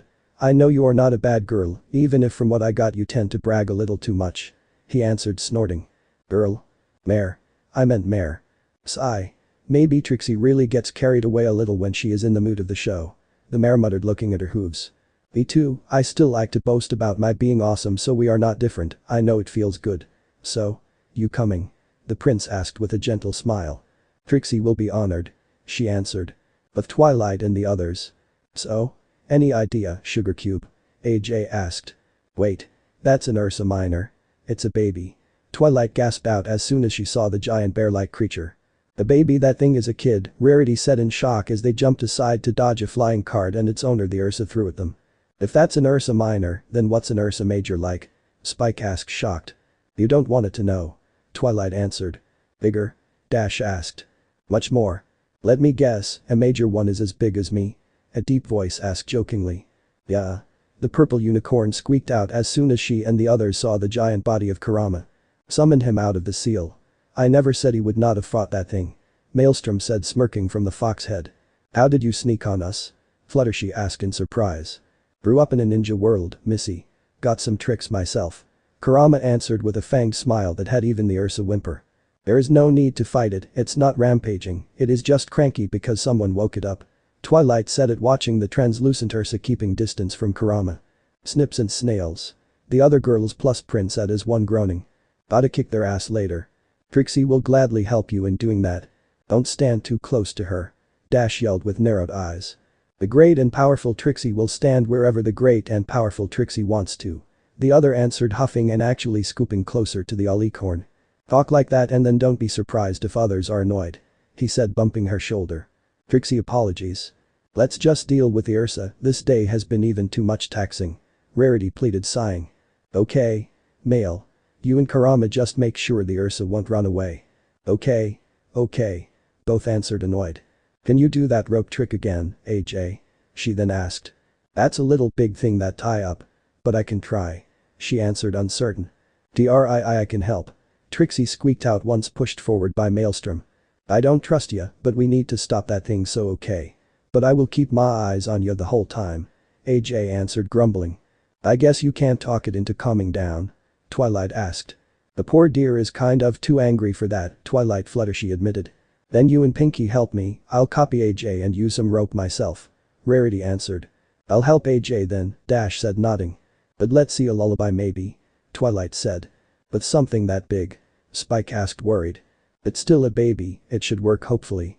She answered as she focused hard making a little tune drift around them carried by the wind. Ah, no. You'll stay there and listen. Kurama growled going on all four with his 9 tails spread wide open behind him blocking the Ursa's retreat. AJ yelled as her lasso and Rarity circled the Ursa's feet. Pull. Dash yelled as she and the others forced the Ursa to fall down by pulling its hind legs back enough for it to slip and fall. What's she doing? AJ asked it, seeing Twilight's horn shine in an unhealthy-looking red from the magical exertion she was putting it through. Pin it down. Maelstrom said in alarm at seeing the Ursa crawl towards the unicorn to stop her lullaby. No, no. Bad touch. The Biju growled, grabbing both front paws of the bear to pin it down. It's working. Keep it up. Rarity yelled at seeing the Ursa's eyelids start to flutter closed. Ooh. Twilight groaned as several gallons of milk floated in front of the beast in a makeshift baby bottle. If that was not enough, once sure the Ursa had an iron grip on the bottle, the small unicorn used her power to lift the bear-like thing to lull it until it went to sleep, snoring quite loudly, but with an happy smile on its face. Okay, that was impressive. Kurama admitted, surprised. Ugh, Twilight whimpered before collapsing. Why? The prince answered, bolting at her side to catch her. Overdone? She asked weakly. Yoo-hoo. 10 points, Miss Sparkle, full marks. He answered with a proud smile while moving her on his back. Make a clone, I'll take this thing to its mommy before she too comes her. Kurama said, grabbing the sleeping Ursa with his tails. Be careful. He answered as the Biju slowly walked towards the Everfree forest. You may have vanquished an Ursa Minor, but you will never have the amazing, show-stopping ability of the great and powerful Trixie. Trixie said, huffing. Come on, Maelstrom said, nudging her. Sigh. Okay, I am sorry about how I acted better. The great and overly dramatic Trixie overdid in her show. She answered, annoyed. Sorry about your caravan, Big T. Snip said, bowing at her feet. We just wanted to see awesome magic. Snails added as he too bowed. It was my only home. Trixie said, looking at the wreckage of her stage with a sad expression, surprised to feel a wing cover her back in a friendly hug. Maybe we can salvage something? Maelstrom asked. Trixie hopes so. She answered, sighing. What's the meaning of this? A new voice roared in fury, making everyone jump. An Ursa? Here. Luna yelled as she appeared above the group. Mother, please. Don't make a scene, the girls took care of that. The prince answered, groaning. Mother, Trixie said with wide eyes. You're too close to my son, Missy. Step aside. Luna bellowed. Yep. The other shrieked, jumping away from the May lollicorn near her. Mom. He muttered, sighing in defeat and accepting his mother's hug. Are you hurt? Did that thing try to eat you? The Moon Princess asked in apprehension as she checked on her son. I can defend myself. Maelstrom tried saying. Why, an Ursa, of all the creatures of the Everfree forest, was here? What happened? Luna demanded, furious. We thought the great and powerful Trixie could defeat one. Snip said. Yeah. We believed her story. Snails added. Hey. Trixie said, gasping in shock. So it's her fault? Luna asked with narrowed eyes. Yes. Both said before running away as fast as they could. Traitors. Trixie screamed with wide, scared eyes. Now you'll tell me the whole story, and I hope for you that it will be a good story. Luna said, stalking closer to Trixie, making her grow pale. Mom, come on. It's not her fault if two idiots could get land. She is gone. Maelstrom tried saying before both Princess and Showmare disappeared in a burst of light from the Moon Alicorn's teleportation. Trixie will be fine, Princess Celestia won't let her sister overdo in her punishment. Fluttershy answered. I'll take Twilight home, and then I'll help you others rebuild with some clones of mine, the Alicorn Prince said, sighing. And those two Snips and Snails will help as well, I assure you that. AJ added. The next day. Twilight groaned as she finally awoke to find herself in her bed back at her place, a sleeping Spike curled near her, jerking away as soon as she awoke. You were so worried about showing your magic this morning, and last night you literally shocked everyone to the core.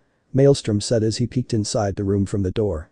Oh, Celestia, the unicorn moaned, burying her face in her hooves. Let me tell you this, of the ones that saw you, no one thinks you were bragging. In truth, most of them wonder how come your horn did not explode from the quantity of magic you were throwing around. He answered, sitting near her bed. They don't hate me? Twilight asked, shocked. Hate? Nope. Amazement. Oh, hey, yes. The prince said, smirking. Told you, Yayan. No one is more amazing than ya. Spike added while yawning and scratching his belly. Come on, it was nothing, she said, blushing. You were amazing. Maelstrom said, burying his face in her neck, her making her get even redder. Come on, stop. Then get up and come get some breakfast, the girls are already waiting for ya. He answered, walking towards the door. Let me wash a little before that. Twilight answered. Need some help under the shower? He asked, grinning. No. You're waiting outside with me. Before I can conjure images in my head. Spike answered, pushing him outside. Spoil sport. The mare muttered, huffing before hurrying towards her bathroom. Barely few minutes later, and the group of girls plus one dragon, one griffin and one alicorn were happily sitting around a small table in the kitchen of Rarity's place, elected as the only one spacious enough. The Twi. Our awesome magic user. Dash said grinning while rising her mug. The Twilight. The others chorused happily. Oh, shush. It's embarrassing. The girl answered. Nope. Ride the success, girl. You earned the right. Gilda answered shaking her head.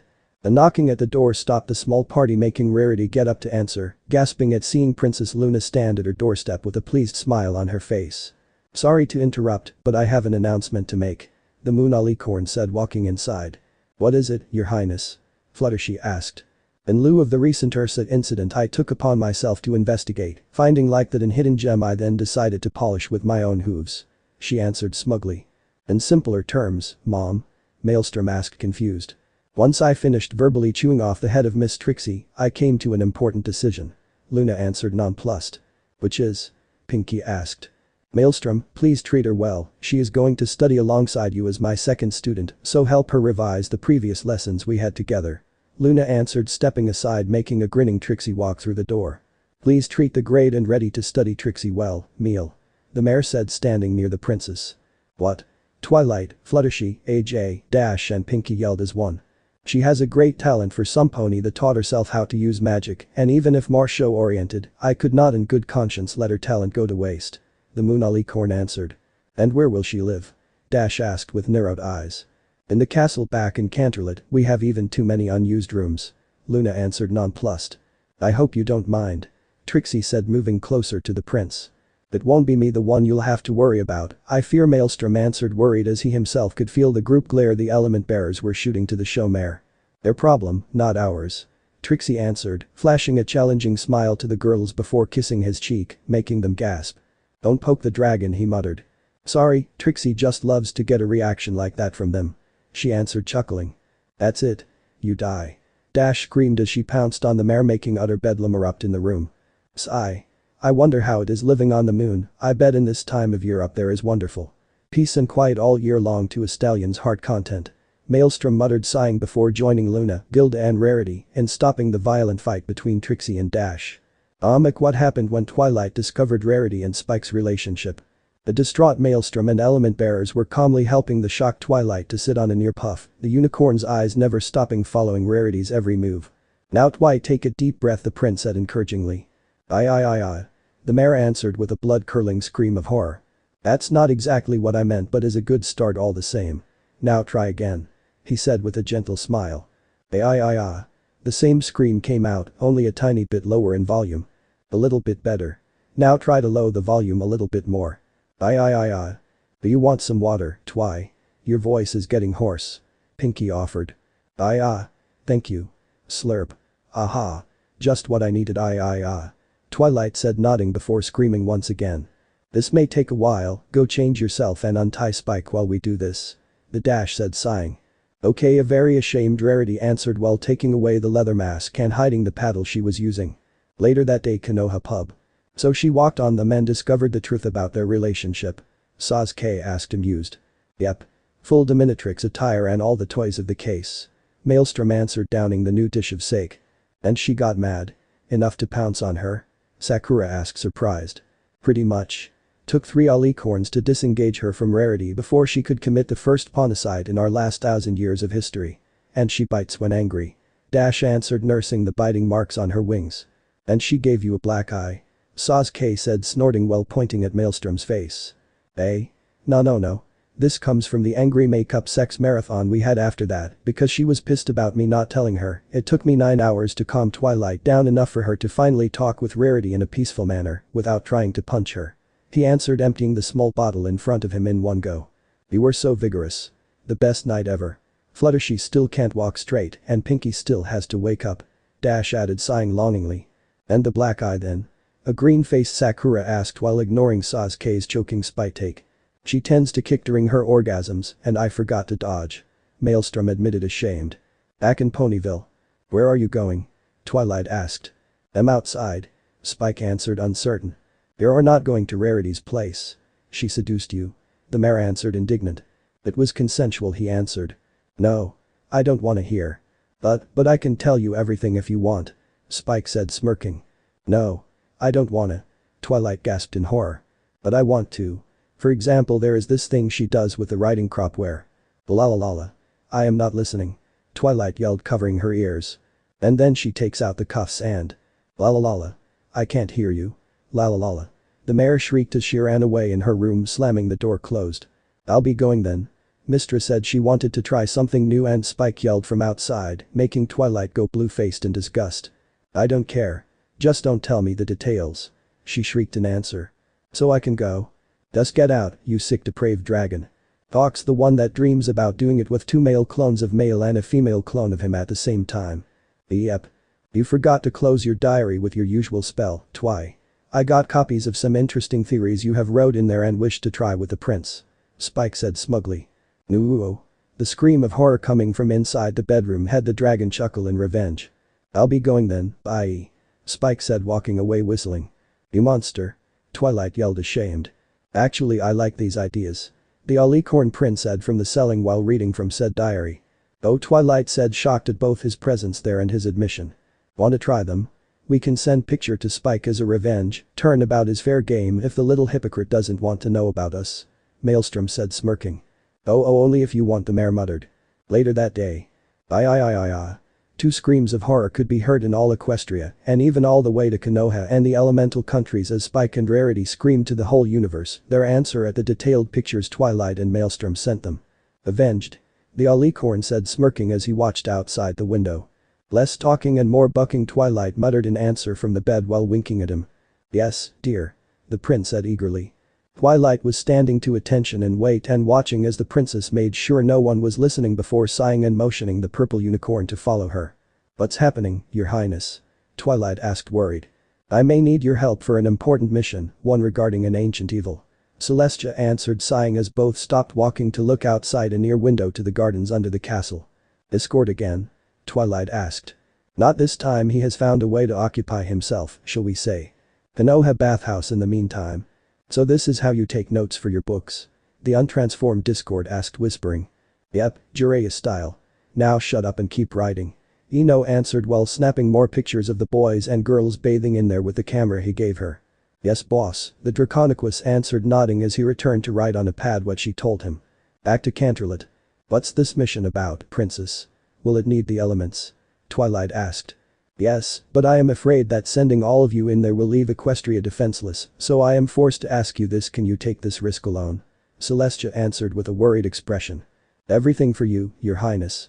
The mare answered immediately. Thank you, my faithful student. I recently discovered that the screening spell I had been using for the past 1,000 years to check on the Siren sisters has faltered, and even my backup plan has been derailed as I have recently lost any contact with Sunset Shimmer. The Sun Alicorn said, looking in an undetermined point in front of her. Sirens? Sunset Shimmer. 3 sirens named Adagio Dazzle, Sonata Dusk and Aria Blaze originally roamed Equestria, spreading disharmony among ponies with their sirens' songs. They fed on ponies' negative energies to make their voices and magic more powerful, with the intention of conquering Equestria. After a long battle, Starswirl the Bearded managed to banish them to another world. He theorized that in there they would have been unable to cause harm since in that place magic does not exist, but apparently that was not enough. Celestia answered, looking down. And Sunset Shimmer? Who was she? Sunset was a former student of mine who began her studies not long before you did. However, when she didn't get what she desired as quickly as she wanted, she turned cruel and dishonest, eventually abandoning her studies to pursue her own path. The Sun Alicorn answered. And how did she end with the Dazzlings? The purple unicorn asked, gasping in shock. Some time ago she managed to sneak inside the castle and in my personal library. At the time I was still working on the ritual to return my nephew into being a pony. When she entered, the section 1 was in with several books hovering behind her. She was trying to steal those in the hope to get the results she wanted. And then you banished her in that same world with the sirens? Twilight asked sadly. No, we fought a little, and when I managed to pin her down, we finally talked like we should have had when she ran away. It took us the whole night and the following day, but in the end I managed to have her understand how wrong her actions were. It was then that she saw the mirror I used to keep the sirens under close watch and proposed herself as a backup plan. She would have kept them under close watch and weekly send me reports about their movements, but I fear that the magic behind her reaching them reactivated the magic of the sirens, enough for them to somehow recover their powers. They must have removed my tracking on them. Soon after, Sunset Shimmer's reports too went silent, with the very last one, detailing how the 3 were getting close at discovering her. Yesterday I finally received a new one, short and to the point. Celestia answered, sighing. She asked for help? The Mare Unicorn asked. Yes, she said the sirens could discover her any moment and that she had to stop writing because they were tracking the magic she used to send me her reports. She asked for the help of the elements because the three sisters were recovering their powers at an always faster rate. The son Alicorn said with an horrified expression. Then how can I do this alone? Twilight said worried. You are the element of magic and your talent is great. I know you will be able to do this. Find friends in there and Sunset Shimmer and use the power of friendship to stop whatever plan the sirens are enacting. We risk having them take over that world and then trying to conquer Equestria as well if we don't act fast, the princess answered. What should I know about them? Twilight asked. I'll share with you what I know about them and what Starswirl himself knows, the son Alicorn answered, trotting rapidly away towards the castle library. Neither of the two saw Luna move out of her hiding spot in the throne room shadows and create a small bat-like creature out of the same shadows with a flare of her horn. Go call Maelstrom and tell him to meet me in my room, I have a mission for him. The moon Alicorn ordered and gaining an obedient nod from the small creature before it flew rapidly away. 1 hour later Luna's room. Both Alicorn princess and prince were standing in front of the small table in the corner of the moon Alicorn's bedroom that had been covered in books of various sizes the mare had copied without her sister noticing. Miss Sparkle has just now passed through the mirror towards the world the sirens have been banished to. As soon as Celestia is distracted, I want you to go through it yourself, you already know what to do. She said as soon as a new bat entered the room to rejoin her shadow. So you want me to follow Twilight in that world without being seen, you sure it will be necessary? The prince asked curious. Yes, some time ago I would have trusted the magic of the elements blindly, but my sojourn on the moon gave me time to think about their weakness as part of my plan to escape. The moon Alicorn answered. But you. Nightmare Moon is a part of me, my son, I came to accept it and moved on when I finally defeated the darkness inside me. As I said, in my phase as Nightmare Moon I spent those 1,000 years clinically bepising the elements and discovered their biggest flaw. They run on the power of friendship. What do you mean, Mom? I mean that while powerful, the elements of harmony are in fact too pure in a sense, the littlest nick in the friendship between its owners and the power diminish considerably. Quite the weakness. Exactly, and Miss Twilight will be in a different world without her friends backing up the power of her own element, and it takes time to form a bond of friendship powerful enough to survive minor issues. Worse of all, those sirens, the dazzlings, feed on negative energy, bringing it out around themselves everywhere they go. Ah. So you fear that should Twilight find those three too soon, she won't be able to have enough friendship to power the element in her, so to use it to overpower and defeat them. Yes, pretty much that is the biggest concern I have. And here is where you come up in my plan. How? As I said, I believe the elements of harmony to be powerful, but limited. Fate though presented us with another kind of magic that does not need friendship to work, but is in fact self-sustaining, thanks to your time spent in Konoha. Chakra. Yes. Human magic that can be used for war, for healing, to bring peace or despair all at the same time. A power that depends solely on the singular individual instead of what is happening around him or her. I am talking about your ninja training and your personal unconventional way of resolving things. So I am plan B. Pretty much, I want you to stick close to Miss Twilight and observe from afar. If you see the elements fail or take too long, intervene without leaving traces. If you are discovered, just pretend to be one of the locals. You grew up as an human once, blending in is what you can easily do. Just pretend to not know Twilight Sparkle and everything will be okay. And do not fraternize with the human females in there, who knows what kind of hussies will you find. Mom, he said groaning. Just saying, there are plenty of well-behaved mares here in Equestria, without having you flirt with some girl in there like Miss Trixie for example. I'll pretend that I had never heard the last part. Shush. Now go. I will distract my sister with some inane issues, so to distract her, go and be sure those three won't ever return here. Use every mean you deem necessary. The moon Alicorn ordered. Yosh. As you wish, Mother Sama. The shinobi Alicorn answered in mock seriousness and striking a military pose. Hehehe. Just go, you silly fool. Luna answered giggling while gently shoving him towards the door. Well, we are away, I just hope your precious Dash and the others won't make a mess with Trixie, Kurama muttered sighing. I trust the girls, I know there won't be troubles, Maelstrom answered smiling. If you are sure. The nine-tailed fox muttered uncertain. Meanwhile with Dash and AJ Apple family Apple Acres. AJ? Dash asked as she walked closer to her friend. Yep. She answered turning to look at her. Can we talk? Alone? The Pegasus asked eyeing the barn not far away from where they were. Okay. What is it? The farm mare asked curious. Is about that Trixie. Oh, what happened? She tried something. AJ asked with narrowed eyes once both entered the barn sure to be alone. Not yet, but is only a matter of time.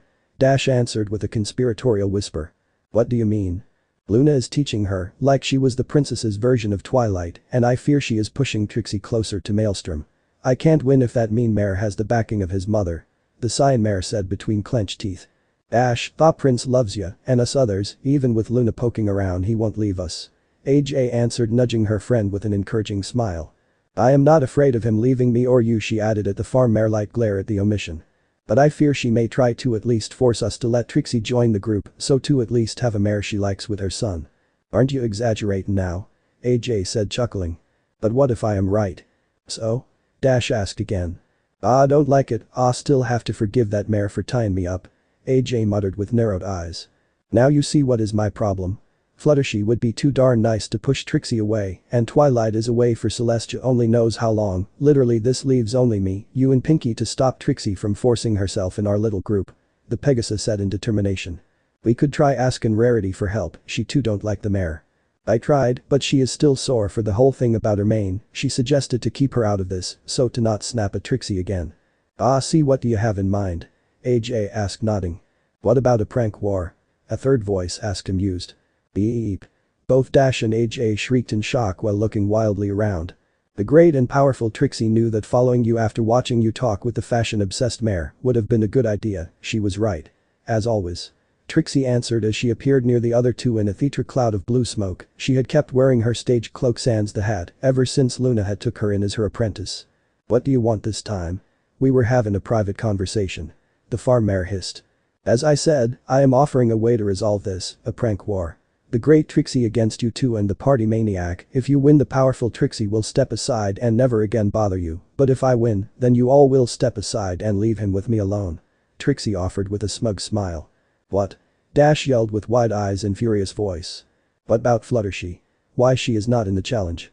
AJ asked with narrowed eyes. She was gentle enough to accept Trixie in the group already, the unicorn answered with a smug smile. What have you done to her? The farm mare asked with narrowed eyes.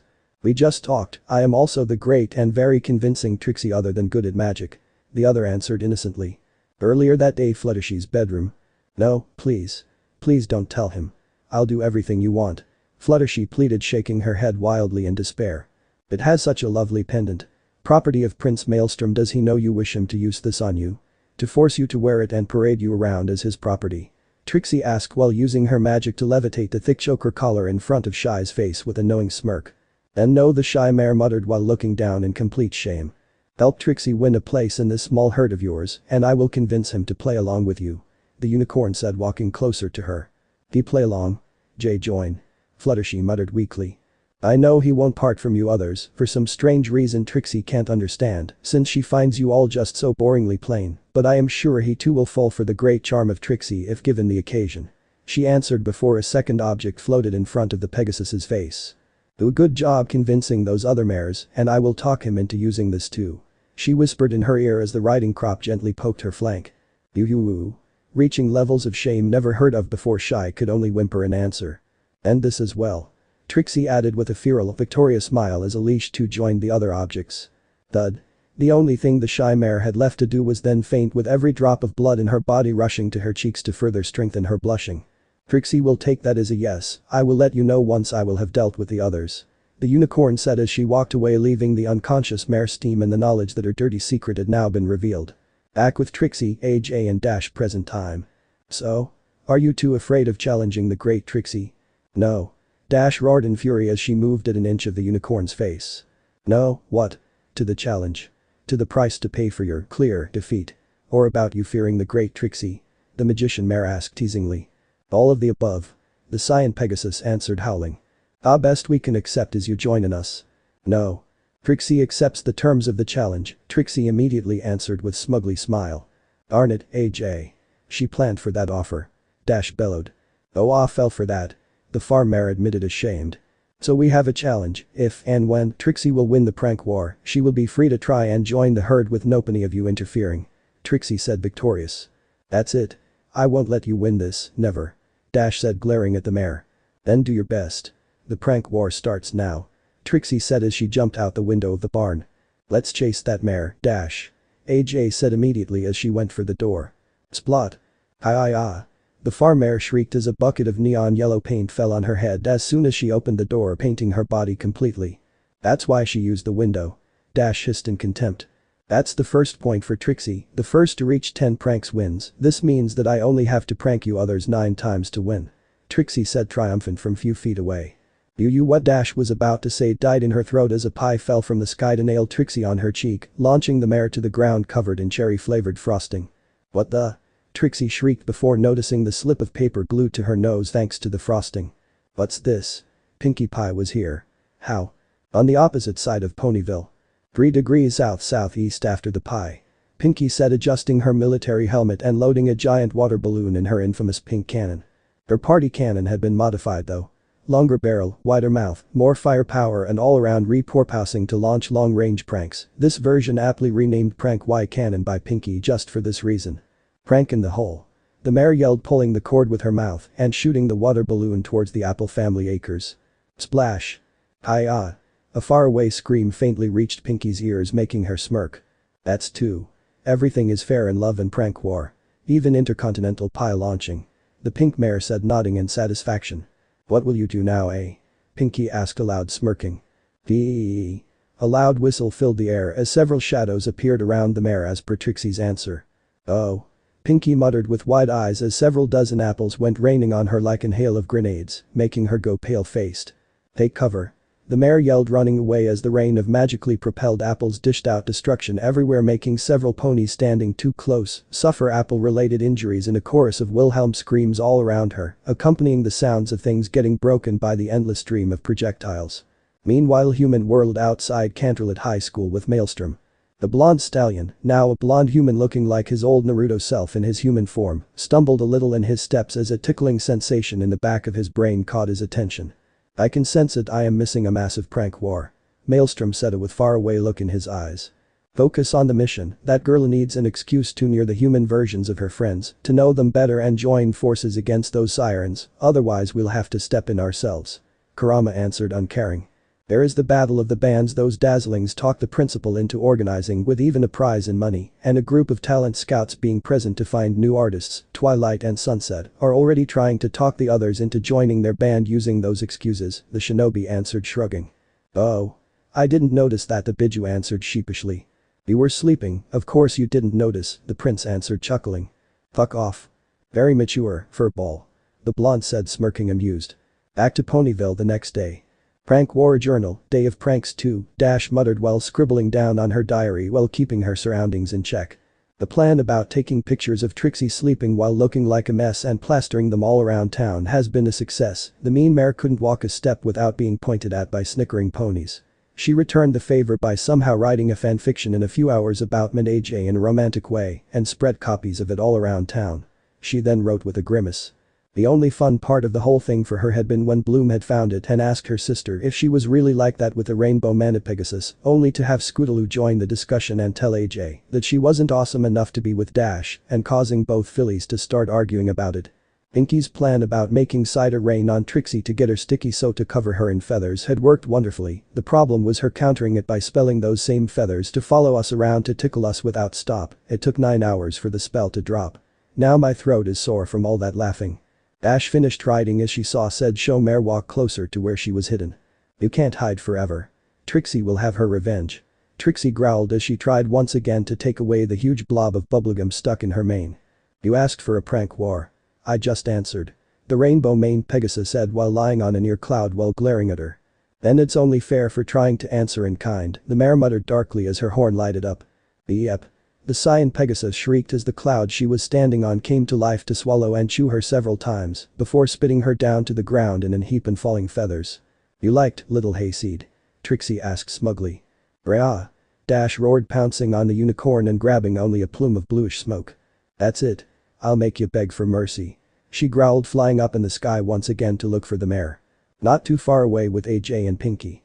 Do you see her? The farm mare asked while scanning the area. Nope. But I am ready to catch her. The pink pony answered while adjusting the hunter's hat on her head and a strange apparatus strapped to her back.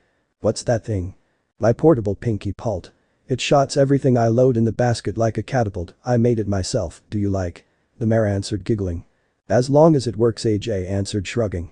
It was in that moment that a near tree bent down to grab AJ and dip her in pot of tar it somehow had hidden in its branches and then release her. AGK. What's this? The mare yelled with an high-pitched voice. The first part of my attack, and this is the rest. Trixie answered as her horn turned the leaves of the same plant into feathers she then dropped on the farm mare. DFEH. Catch her. Spitting out the feathers stuck in her mouth, AJ jumped forward trying to catch the hitting unicorn in one of the bushes, only managing to add leaves to her body paint. Pinky pult. Fire. Pinky yelled in answer. Fire. She said again to no results until she noticed the lack of weight on her back and looked down. Oh, the pink mare muttered in surprise at seeing herself standing inside the basket of her portable catapult with Trixie holding the trigger with her magic. Trixie pult. The unicorn said with a feral smirk. Mercy? No, the right word is fire. The other answered pulling the trigger. Whomp. Kia. The pink pony shrieked as she flew all the way back to Ponyville Town Square and in a similar pit of tar and feathers. Always plan ahead, that's why Trixie's show are always so well appreciated. I prepare everything in advance. The show mare said puffing out her chest. Incoming. Dash screamed as she went in a nosedive to drop several balloons filled with paint on Trixie's head, making her shriek in surprise. Of course you realize this means war. The mare, now dropping purple paint in waves, growled with fiery rage burning in her eyes. I hope Twilight will be back soon, I fear Ponyville won't survive long if those four are left alone unchecked. Spike muttered worried as he and Rarity barely managed to enter the unicorn's boutique unscathed to barricade themselves in. Me too. Rarity answered as the screams of rage of the four mares kept echoing inside, as always more vicious pranks went dished out without pause. Anderlet High School Human World several days later.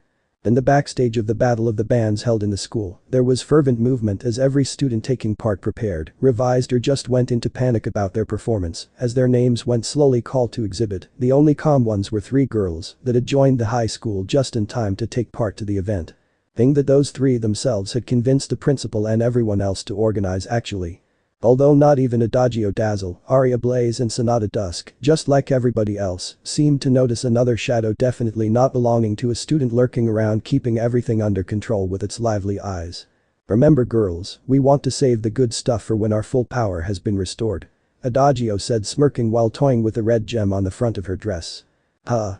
Sonata hummed nodding with an happy smile. Dazzlings, it's your turn now. Let's go. Aria prompted making her sisters take position on the stage with her. As the curtains opened the three girls walked forward and towards the audience, with confident steps and charming smiles on their faces, focusing all their essence on their voices as they started to sing. Oh whoa oh. Oh whoa oh. You didn't know that you fell. Oh whoa oh. Oh whoa oh. Now that you are under our spell. Adagio sang smirking smugly. Meanwhile backstage. The same shadow that was looming above the audio system behind the scenes gained a devious smirk as its hand crept oh so voluntarily slow towards the controls as its owner giggled in a very childish way as soon as its hand grabbed one of the dials. Listen to the sound of my voice. Adagio kept signing until her voice gained several octaves until it reached chipmunk levels of shrillness, making her stop dead in her singing. What? The girl shrieked looking at the microphone. Don't worry, dear. We will check the microphone for glitches so you'll be able to sing again from the beginning. Principal Celestia said with a gentle smile while discreetly shoving her elbow in Vice Principal Luna's side to stop her barely restrained snorts of amusement. Thank you. Adagio said grateful and wincing when her voice now dropped to a low baritone that made the whole stage tremble. Someone played with the thing.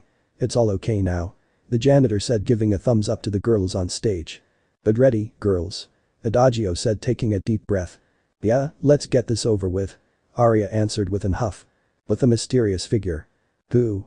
That was a good start, but I think the music needs a certain something that will definitely help them give the thing a very powerful impact.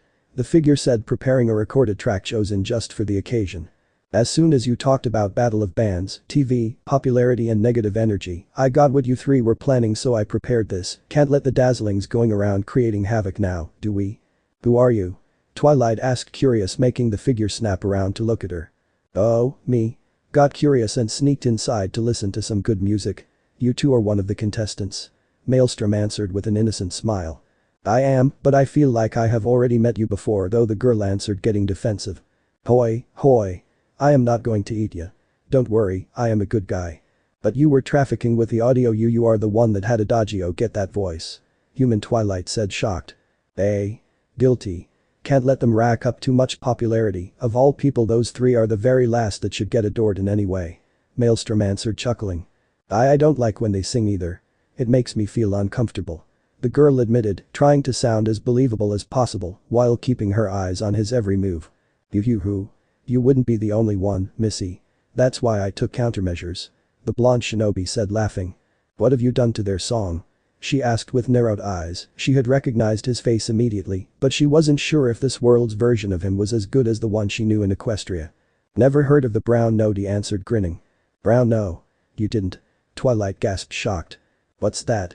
Fluttershy asked, confused, as she and the others joined the girl. The brown node is a hypothetical infrasonic frequency that would in theory cause humans to lose control of their bowels due to resonance. Attempts to demonstrate the existence of a brown node using sound waves transmitted through air have failed up until now, though.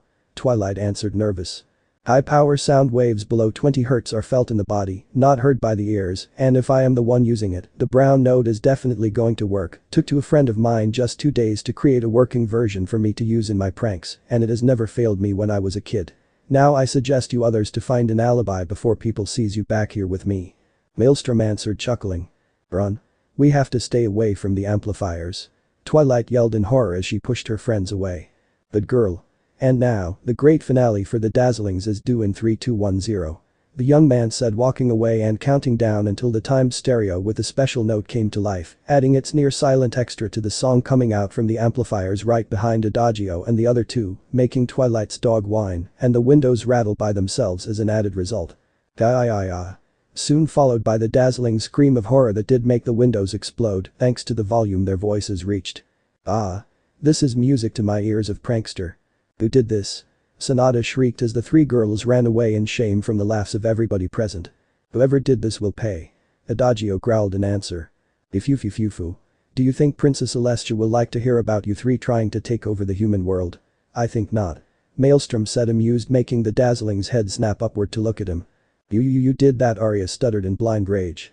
I had the 3 of you shit yourselves in front of everybody in school and the cameras of the local TV, so to destroy your image of perfection and stop you from gaining too much power over the school. Yes, I did. I didn't want to wait for the magic of friendship to wake up and risk putting my friends in danger.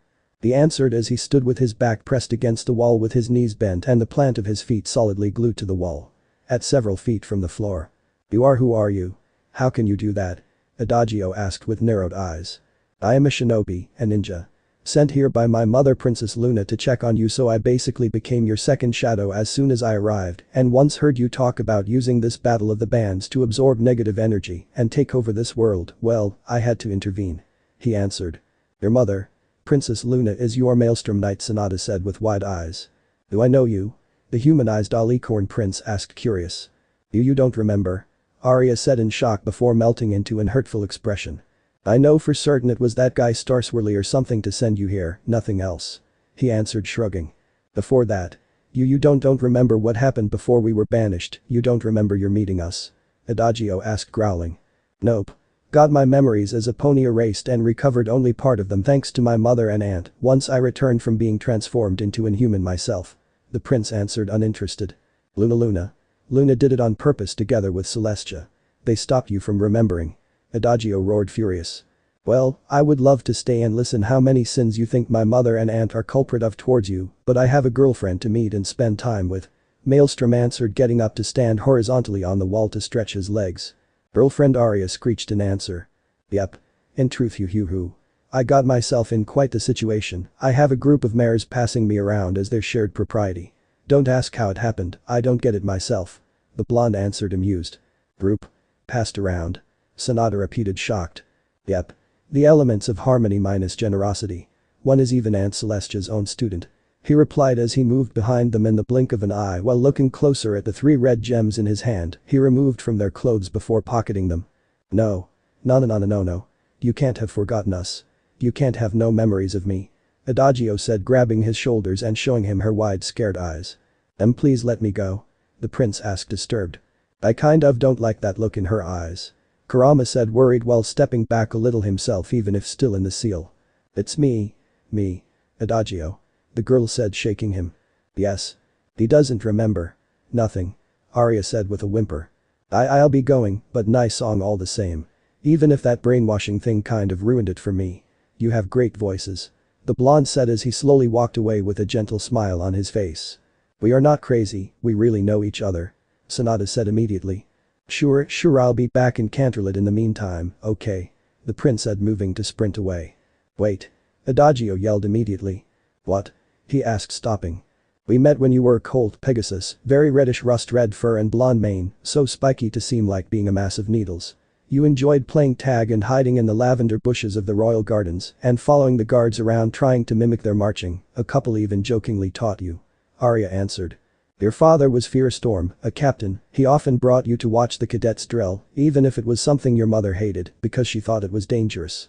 Sonata added with her tone getting momentarily bitter when talking about the Alicorn princess. You like to listen to us singing, without our magic behind it, not that at the time we knew how to channel magic through our voice, as we were barely 1 or 2 years older than you, Adagio said looking at him in the eyes. Exact match, somehow they are telling the truth. Apparently you do know each other, but in the memories we got from Celestia and Luna, there is still no mentioning of them for some reason. Kurama said from the seal with a confused expression. Then why I have no memories of you three? Why wouldn't Celestia or Luna tell me I already knew you? The prince asked. I bet you know we tried to take over Equestria. Arya answered sneering. Yes. We may have tried to take you with us when Starswirl was about to banish us, Adagio admitted with a nervous smile. What? At the time we had grew up quite possessive of you. Arya added sheepishly. Possessive? In a Yandir way? Maelstrom repeated with wide eyes. Yes. We were violently possessive like a Yandir. Sonata answered. What? I like an I'm. The girl replied shrugging at the other's surprised looks. Whatever. Listen, I will ask Luna the truth and then take this decision about believing you by myself without bias, but I must say that trying to take over the world is not making you win any points, since I usually fight against those people. The prince answered. But even if you believe us there is no way that you will try talk them into making us return to Equestria, right? Arya asked sighing. I am sorry. Your power is too dangerous and you just tried to take over this place with it, I just can't. He answered shaking his head with a sad expression. It's okay. Adagio answered as the three walked away in silence. We'll just leave, I guess. Arya added waving him off with a blank expression. Aye. Sonata said sighing while waving at him. You did the right thing denying them a way to return, they did too many bad things to be forgiven that easily. Maybe one day you can try talk with them again and see if things changed. Kurama offered. Maybe one day. The prince answered sighing before disappearing in a shunshin. Outside the school. It was after watching the three dazzlings leave the school in shame, accompanied by the laughs of everyone, that Twilight decided to go back to Equestria herself. I'll keep things under control, if they try something again I will let you know immediately. Sunset Shimmer said. We got lucky, whoever that guy was he involuntarily stopped them, we would have got troubles facing them without the magic of friendship. Twilight answered sighing. Especially with us arguing, Sunset added. Sorry. It was not only your fault, Twi, we all had a part in the whole mess. Human Dash said grabbing her shoulder and flashing a reassuring smile. We learned our lesson, dear. So be sure to come back sooner so we will be able to show you what to do around town to have fun with some friends, Human Rarity added. Yup. There are lots of fun things we can do together. Human Pinky said grinning with Human AJ and Shy nodding behind her. See? It's all okay. Now go back and become a princess yourself so I'll be able to brag about knowing one personally. Sunset Shimmer said hugging the transformed unicorn. You think I will be able? Twilight asked. Someone like you? You have it written all over your face. Princess Twilight, you have to admit it has a nice ring to it. Sunset said smirking. Maybe one day. Twilight answered waving goodbye at her new friends before leaving the school ground. Few minutes later, streets of the human world. Several minutes of walking later she stepped in a deserted alley and moved her hands to her hips while tapping her foot on the floor with an annoyed expression. Come out. I am waiting for an explanation, Maelstrom. Twilight said huffing. I know you are the Alicorn prince and not the version of this world, I saw you walking on the wall while talking with the siren sisters. Sorry. The prince muttered sheepishly as he walked out of the shadows near her. Why you are here? Twilight asked with narrowed eyes. Luna Kasen wanted to have a plan B against the dazzlings in case the elements failed to activate before it was too late. The Alicorn shinobi answered looking down. So you are here on her orders? Just like you were on Celestia's, he answered in discomfort. Sigh. I am not angry at you, but at Princess Luna for not trusting me. Twilight answered moving closer to him. She doesn't trust the elements, she respects your mind and achievements, but she recognized the limits to the elements' power for their requiring friendship to work properly. What now? The girl asked curious. Well, I had clear instructions to not be discovered by you, but I still have a great deal of money of my mission funds and a cute girl I know with no one else around to interrupt us right in front of me. We could go on a date, is it feasible? He proposed with a small smile. A date? Twilight asked surprised. I know you others made a schedule about this, yesterday I was with AJ, and tomorrow I'll have a date with Fluttershy. Today was supposed to be your turn, so to speak. So it thought. You sure? We are supposed to return to Equestria as soon as our respective mission was over. The girl answered uncertain. We have done with the dazzlings, you can always justify this with you being curious about this world, and I with keeping you safe from afar. At least you'll have the full human experience with someone you know. Only if you want, of course. He answered with a nervous smile. It sounds intriguing. She answered with a soft laugh while latching to his arm with both of hers, like she had seen other human couples do. So? Show me around, I want the full experience. She then asked, kissing his cheek. With pleasure, Maelstrom answered, smirking widely as both walked towards the nearest park. I wonder though, will the girls be okay? What if Dash and Trixie starts arguing? She muttered. Come on, Twy. You and Kurama should have some faith. What's the worst thing that would happen if we are not around? He asked back, laughing. The next day, Ponyville, Dash and Gilda's apartment. What do you mean they got arrested? Both Twilight and Maelstrom yelled as one. Stop screaming. Gilda yelled back while covering her ears in agony. Tell me. What happened? Now? Twilight asked again with narrowed eyes. Like, hey, I know. I was in Cloudsdale the whole week, and when I got back half Ponyville was in ruins with pies splattered everywhere, unconscious ponies with apple-shaped bruises littering the streets moaning in agony, and 3 whole squads of soldiers trying to keep AJ, Dash and that Trixie mare apart. It was that uptight unicorn friend of yours, Rarity, to tell me some details. Apparently it all started with a prank war that then turned violent. When I jumped in to help the guards, I saw Dash bite down on Trixie's horn and the girl doing the same to one of Dee's wings before they got separated. Now the 3 of them are under arrest in one of the guards' barracks, while the pink party maniac has been carted to the hospital. Pinky's in the hospital? Why? Maelstrom asked, worried.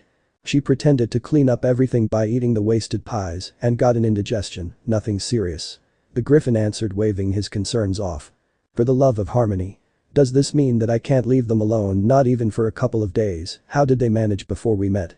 The purple unicorn screamed in anger. Sigh. Do you want me to bail them out? The Alicorn shinobi asked, sighing in defeat. Can you? They will pay you back once finished repairing and cleaning up everything, as a punishment. Twilight answered, shaking her head. You do know that it won't work, right? He answered, groaning. I know, but I still believe in miracles. She said in defeat. Come, I'll take you there so you will be able to pay their release and then chew their heads off, Gilda added as she walked towards the door. Told you, I knew this would have happened. Kurama said, smirking. Shut up, furball. Maelstrom answered, growling. What? Twilight asked. Kurama is being a smart flank, saying that he knew this would have happened. Can he hear me? The unicorn asked. Yeah, go ahead. He answered. Shut up, furball. The mare growled in anger. A match made in heaven. The Biju said, greatly amused. Bastard. The Alicorn shinobi muttered in dismay. Guards barracks prison cell. The 3 mares were sitting at the 2 opposite sides of the small cage, AJ and Dash huddling together and randomly throwing glances at Trixie, as if to check she was not trying something, while the unicorn was lost in her own thoughts, and so ignoring the 2. Way to go. This would have been my ticket to join and try to win him over, and I bucked it. Trixie thought, sighing sadly. My darn competitive streak had to kick in and ruin my chance. The great and powerful Trixie, I need to remember that I can do that only on the stage, not in real life too. She actually jumped when she saw the guards move to open the door to glare at the 3. Come out, girls. Your friend paid the fee, feel lucky he had enough money to bail your sorry flanks out, but do not try all that again or no money, and royal blood will help you.